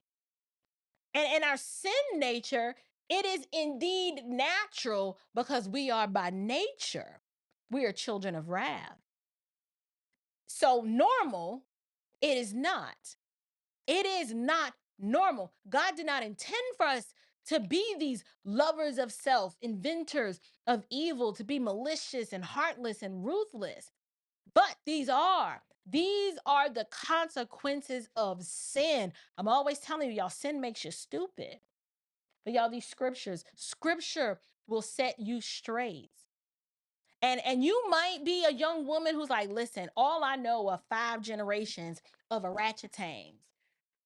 These scriptures tell you who you are. Your family lineage doesn't determine who you are. You don't have to participate in the same destructive cycle of the Black girl magics. You can learn who you are, and your identity can be hidden in Christ, and you can be clothed in his righteousness, and then you can learn what it means to be an actual woman, a woman of virtue, a woman of standards, a woman of patience and peace and cooperativeness, right? Just a pleasure and a joy to be around. You walk in the room and everybody's day is just better because you're there in it. You don't want them to scatter like roaches when you flick the light on. When you come in the room, they're like, oh, Lord, here she come. Yeah. Here come the chaos. She bring the chaos where none exists. You don't want to be that. And now I can go on and I can go on and on. Y'all know I can go all day talking about what's going on in the culture, talking about what's going on in politics. And I can make a heartfelt appeal to you, urging the men listening to this live stream that we need masculine exceptionalism and we need a move to restore purposeful patriarchy. I can talk about all of that. But what you need to understand is that void of the knowledge of God, void of knowing who you are as God created you to be, what I am saying, it might make sense to you, but you won't know how to get on the path that's going to take you how to get there. Like you're going to be like, okay, so this sounds great, but how do I get there? Yes, moving forward, it is going to require men to be principles and patriarchal and this disposable black man. Yes, he needs to go. That dude, absolutely, the disposable black man, he needs to go. But he needs to be replaced, not just with some other arbitrary black man. He just needs to be replaced with just a man, right? Just a man. Forget the modifier, forget the adjective, just an M-A-N, just a man. We don't need any more cultural baggage or adjectives added to his name. I asked my husband this yesterday. I asked him, I said, listen, I said, are you a man or are you a black man? My husband was just like, I'm a man. Like, he's looking at me like, what are you even talking about? He's just a man, period. He doesn't need a modifier. He doesn't need an adjective. We need an influx of just men, just real men. Because a man of principle or a purposeful patriarch, he would have never placed himself in a situation like Nathan Wade. Nathan Wade had a family and a wife. Like, I don't presume to know the inner workings of the marriage, nor do I even care. But what I can tell you is that a man of principle who has been married as long as Nathan Wade was married would never choose on purpose a woman like Fani Willis. Principled men who are devoted and self-controlled and disciplined, they don't file for divorce a day after they get appointed special prosecutor and secure the bag. They don't do that. Why? They can't be bought and they can't be influenced and manipulated like that. It just doesn't happen. A man of principle would never be with a woman who actually thinks and behaves like she is his equal. That's absurd, right? It is, first of all, there's not even enough room in their personal space for a man of principle, right? Like someone who is a purposeful patriarch to take on a woman like Fani and her ego. It's too much ego. There's not enough room for the three of that. No. A purposeful patriarch, he don't even see a woman like that. Right? They're not in his purview. They're not on his radar. It's just like, woo, you invisible. A purposeful patriarch, they count the cost for everything that they do. And they weigh their decisions with wisdom and insight. And so what makes Nathan a disposable man is that Nathan Wade, he took his mistress and his mama on a cruise. Your mistress and your mama? Like, who does that? That tells me everything that I need to know about men like Nathan Wade. The disposable black man took Fani and his mama. How is your mama okay with being on a cruise with you and your side chick while your wife is at home and your kids are off at college? Like, Fonnie and the mama? Like, that's all kinds of trifling. And the judge, please be clear, he doesn't get to escape any criticism either because he chose his personal agenda. Probably won't gain anything in the end as a result of it. I mean, he may have thought he was, but he chose that over the principle and the rule of law. That makes him a coward, in my opinion. Y'all, cowards can't stamp out the wickedness and the injustice and this legal abuse that we are seeing right now in our modern culture. Like, we don't have time for cowardice. We need men, real men, and not men with modifiers in front. We don't need white men. We don't need black men. We don't need, trans men, bisexual men. We need men. No adjectives in front. We just need men to stand up and to push back against this wicked matriarchal squalor. Because listen, living in a world run by these orangutans, that is one of the most oppressive things that I have ever seen in my life. These women are miserable. They can't manage their misery. They are calculating and they are power hungry. And I am done with them. They make life miserable for everyone else around them. There is no peace living under their rule. They just, like I said, they create the chaos where none exists. There's peace, and then here come the storm. Here they come. Like, we need men who are going to embody masculine exceptionalism. Because, this country was built by men who understood the importance of a purposeful patriarchy. They're the ones that fought in the wars. They dug the ditches. They built our aircrafts. And they kept our society functioning.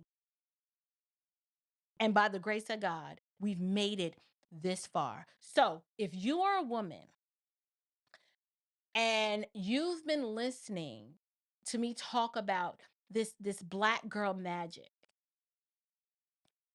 I need you to choose Christ over color as a woman. Just be a woman. Like, why are you conditioning and generating a mystique around who you are, around your blackness? Like Susie Q said, it's an immutable characteristic. Like, you ain't have to do anything to get it. You don't control blackness. Does your skin color constitute anything about your character, your intellect, or your will as an individual? Of course it doesn't. So my question is, why do we even need to speak in these kinds of categories? Just be a woman. Just be a woman. I want to personally destroy these color constructs because after almost 45 years on this earth, I have come to realize that it provides no value or benefit to my life in the least bit.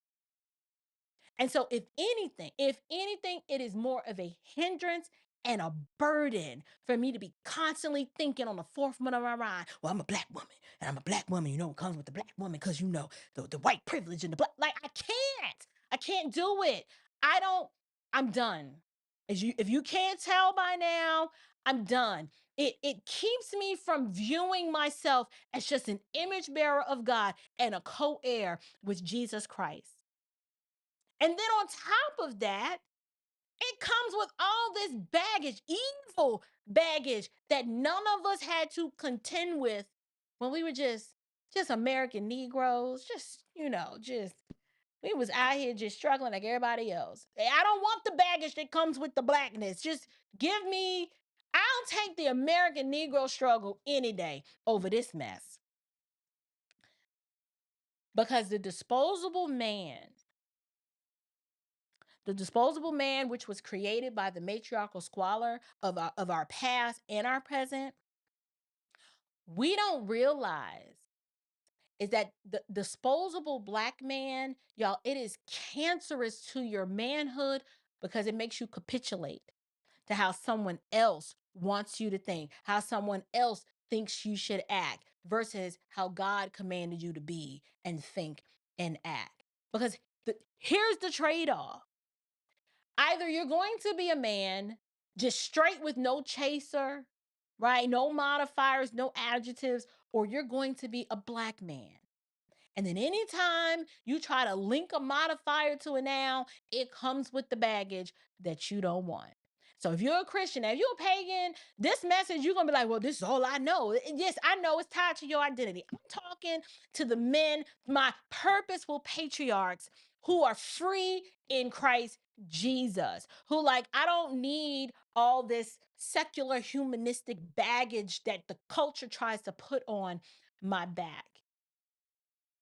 My thing is, when are men going to drop the prefix to your manhood? Because as a man, you should know that you are a man first. When I asked my husband this question yesterday, he didn't flinch. He was like, I'm a man. It just was second nature to him. But if you hitch your wagon to this color construct, this idea of the black man, let me tell you all that comes along with that, okay? If that's the wagon you're going to hit yourself to, you're going to be out here like Umar Johnson and Jamal Bryant, right? You just be a man instead of a black man. Because see, the black man, he doesn't have his family intact. Heck, neither one of those individuals even have wives. They got baby mamas scattered all over the place, but they always want to tell you how to deal with a woman when their track record is trash, especially Umar Johnson. You got like 2 baby mamas, ain't never been married, but want to tell you how to relate and act and interact with a woman. Why are you listening to him? You don't want any adjectives in front of your manhood because the black man, all he does is complain about the past. He doesn't have any hope toward the future because all he's doing is complaining about the past. Always found begging the government for a better future. Whining about reparations as cash payments. Out here sounding all weak and disposable. Yes, the black man is found constantly blaming the white man for everything. That's what you hear. They blaming the white man for everything they either have or they don't have. But real men, they don't do that. They don't need to do that. First of all, how are you walking around in 2024 talking about, as a black man, slavery messed me up. How you talking about how slavery messed you up like you've ever been a slave? Even Booker T. Washington or Frederick Douglass, they never complained about how slavery messed them up. And those were actual emancipated slaves, like both of them.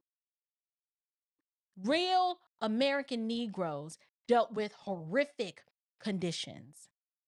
But here you are in 2024 talking about white supremacy. If you're going to whine and cry about white supremacy, you're reflecting nothing more than what I call Black inadequacy. Put that in your pipe and smoke it. I don't care. Because you have to feel and believe that you are inadequate. And so since you feel inadequate, my question is this why, or is this the reason why you're walking around sounding all hateful like a Black segregationalist? I mean, I'm asking logical questions. I don't know if I'm getting answers to them, but these are the questions that I'm asking. And so, as I close, what does Fani Willis represent?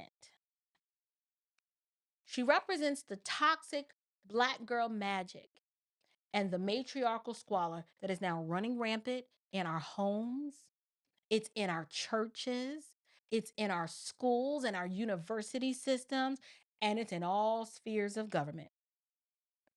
And I declare that it must be stopped. Like Atlanta must be stopped, but this matriarchal squalor most definitely it's got to be stopped. And there's not a major U.S. city in this country that hasn't been infected with this godless, toxic, Black girl magic matriarchal squalor. It's at an epidemic level at this point. And what does Nathan Wade represent? Well, Nathan represents the disposable Black man. The Black man who at the end of the day, after he has complied and bowed the knee to the Black girl magic, he just ends up with his entire life in shambles. All because he didn't stand and be a man. But instead, he chose to be a coward, ruled and controlled by a woman who at the end of the day, who probably really didn't even care that much about him to begin with. What a sad state of affairs that this whole situation is turning out to be. I can only imagine the shame brought to this man's family. His career is effectively over. And only the Lord knows. Only the Lord knows what is next for him. And then you have the judge. He represents the overarching male cowardice that is crippling this nation. Who instead of standing on the principle of just what is right, what was blatantly obvious that everyone in the watching world, we're like, so you just don't see that? You don't see that? Instead of making the hard decision, like all men who are faced with hard decisions in their lives have to make, he hands the power right back on over to the very one who got us all in this mess in the first place. Because he was too much of a coward to say, I'm going to stand up like a man, and I'm going to end this charade, come what may. He could have said, I refuse to let this mess continue, and I will not be bullied with the threat of being challenged in the next election. Do what you got to do. I got to do what I got to do, and you do what you got to do, because the world is watching, and more importantly, God is watching. He wrote his decision the way that he did because he would rather anybody else get rid of Fonnie except him. He's like, I don't care if it's the Georgia Bar, the Board of Ethics, Congress, somebody, anybody other than him. And I am saying, no, that's what cowards do. I don't care that you are 34. Step aside and give us a man on the bench who isn't afraid to take a stand and just do what is right. Someone who's not swayed by the opinions of the mob, because yes, they are loud and yes, they can get a little violent. But just give us some men who know. Give us some men who will stand on principles and the truth and on righteousness. But no, we didn't get that. And until we get that, we are going to continue to see this black girl magic take over the media. You guys, these women they're now emboldened to act a fool and be disrespectful no matter where they are. These deranged orangutans are out of control with their disgusting black girl magic.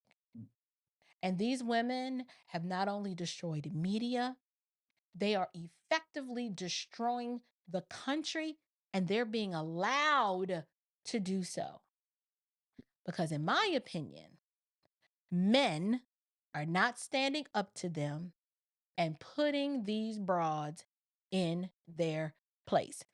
I want to end with just a little clip. It's a clip from a YouTuber I follow by the name of Black Conservative Perspective. And I found this clip today, and I want to show you guys. I want you guys to watch this disgusting exchange on network television. Take a listen to this. An issue with this, of course, more broadly in terms of what it means to be in an American business structure, Kevin. But in terms of the valuation, can you be clear as to why? I mean, why would the properties not be sufficient collateral? What a great message to send out all around the world. Take a claim where there was no monies lost. There was no fraud here in the context of actually people losing money. Deutsche Bank, who made the loan, was made whole.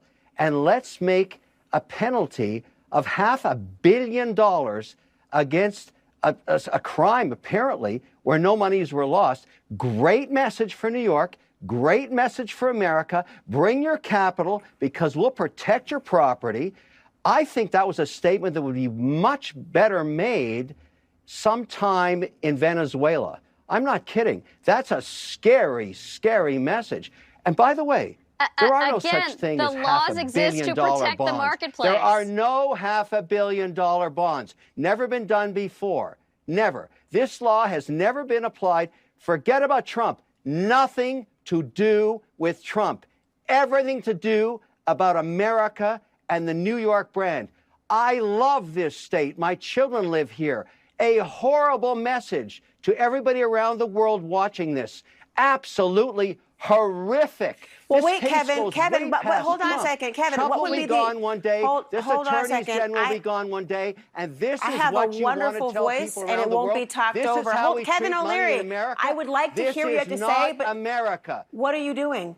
Not America. But it's not America, but it is America. the Laura Coates live show, and I am speaking. So again, the narcissism of these women, right? The narcissism of liberal black women. Let me just say it up front, okay? Because again, you got Letitia James, who's obviously a narcissist. You got Tiffany Henyard, who's obviously a narcissist. You have Fani Willis, who's obviously a narcissist. You got this woman right here, obviously a narcissist. But she asked, well, what are you doing? Well, he's speaking, right? He's saying what he has to say about what is clearly and obviously an injustice, something that scares a business owner who actually really seems to like the state of New York. He wants to do business in the state of New York, but he's frustrated by the business environment that is being created by woke, deranged attorney generals like Letitia James, who is weaponizing the state to go after her political opponents.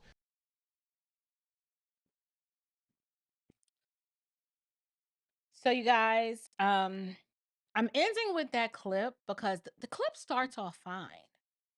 But notice how when a man asserts his opinion, he wasn't rude to these women. He was asked a question and he's explaining from a business perspective how horrible this is. And I don't even like Kevin O'Leary like that.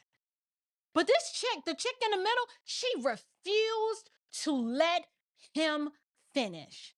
She just jumped in Mind you, he wasn't finished his thought. Like, Kevin O'Leary is not new to network television. He knows it's a back and forth. It's a relay. I speak, you speak. He wasn't even allowed to finish what he was saying. She just jumps in, attempts to cut him off, and then tells him, "What are you doing? This is my show and I am speaking." Listen, ain't no way. Ain't no way Kevin O'Leary should have allowed this woman to overtalk him like that. I'm sorry. But this is just where we are.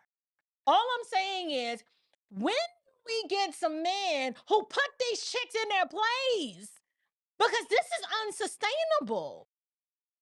Like, who chicks think they are? But you know what? Y'all, this country's under judgment. I really believe that. One of the first signs of judgment on a nation is when you have women ruling over you and the men just take it. That's crazy to me. But this is the world that we are living in now, where this whole grown man who's expressing his opinion. I told you, you're not allowed to have an independent thought as a man in 2024. They tell you what to think. They tell you how you are to believe. It doesn't matter that this man has been doing commerce in the state of New York. His children lives there. That's my city. I understand the love and the affinity he has for them, for that city, especially from a business perspective. And he is trying to logically think through what's happening and saying, this is a horrible message to send. And all these dim-witted broads can see. Now, both of them are ratchet tanks, but right now we're focused on the one in the middle because she was the one doing most of the talking. These women, instead of, first of all, respect goes out the window. He's the guest, he is speaking. And because she didn't like the direction that the conversation was going, she's like, you will stop, and this is my show, and I'm speaking. And I'd be like, well, now this really is your show, and I'm leaving, because I'm not going to sit here and let you think that you can talk to me any old kind of way and silence me like I'm not a whole grown man. Like, Kevin, this is where liberalism gets you. Keep playing footsie with these crazy deranged orangutans, and they will own you. What? Mark my words. Mark my words. But listen, anyway, y'all, that concludes everything that I had. I wanted to end with that clip to just show you everyone can see this narcissistic feminazi orangutan black girl magic. We can see it playing out in the culture, and it's like a railroad train. Like, it's just going, and there's no one to stop it. And I believe men just, if y'all just, I don't know, get on your knees and ask the Lord for the strength. If you don't push back against this, they're going to rule the I mean, they already rule in the major cities, but they will have us under their subjection. And I don't want to live in a world like that. I want to live in a world with a purposeful patriarchy. I don't like this matriarchal squalor. And the black girl magic and the disposable black man, that combination is not sustainable, because healthy societies are built with healthy families, and you can't build healthy families with that type of dynamic. It just doesn't work. It just doesn't. And so, that's all that I have for you guys this evening. I know y'all probably was fighting in the chat. I don't know. Right. Sister Kristen, like, he wasn't following the call. He broke the rules. He broke the protocol. It's very disheartening.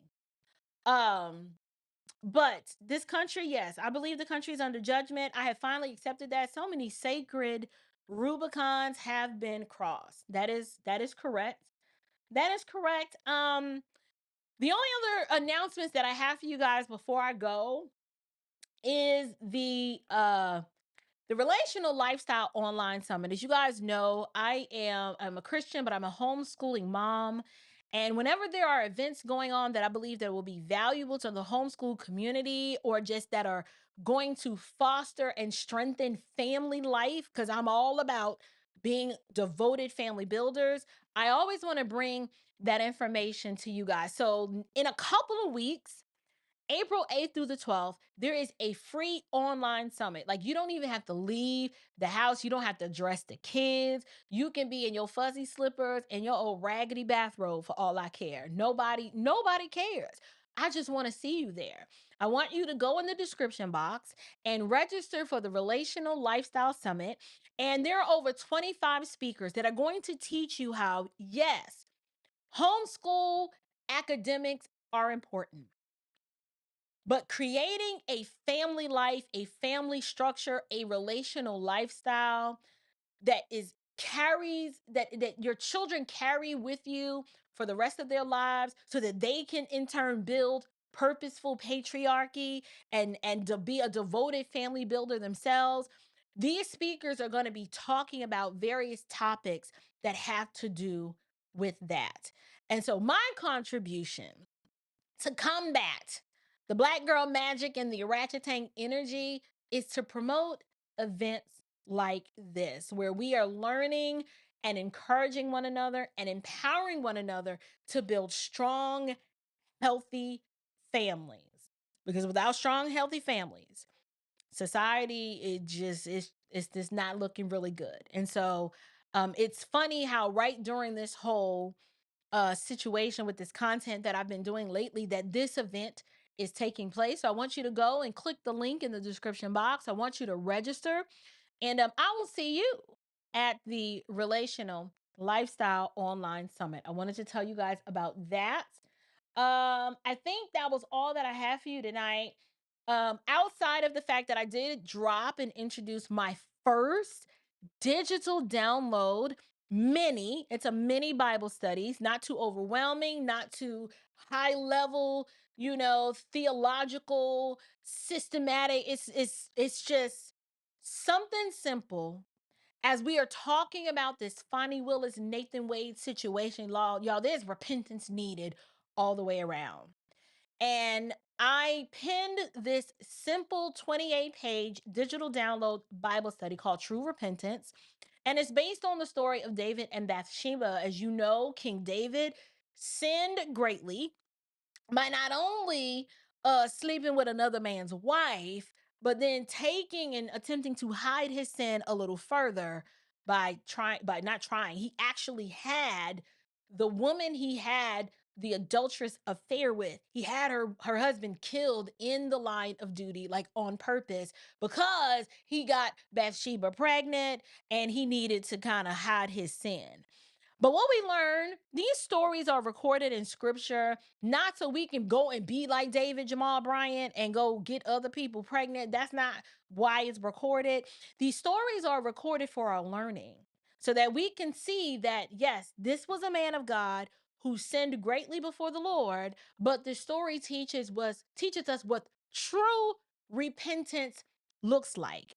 And so I'm hoping that this interests you enough to go visit the link down in the description box, where for an immediate download, if you go to you either click the link in the description or go straight to my website, which is standardhomeandliving.com, under studies, or you can search in the magnifying glass box True Repentance, and you will find the True Repentance digital download mini Bible study for your edification and your spiritual growth.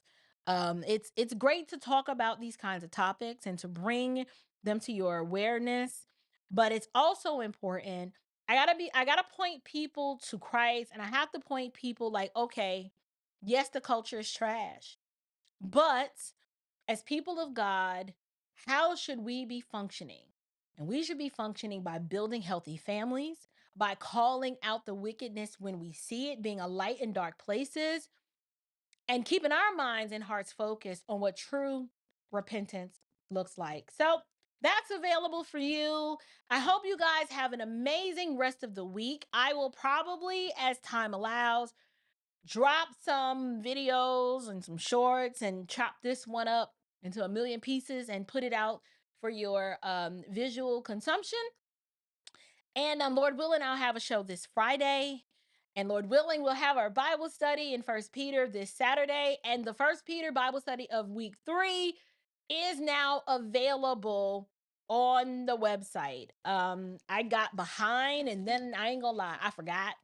And so I had to edit that down because I had forgot to turn the recording off after the study. So I had to cut out like 47 minutes of it because it was just recording.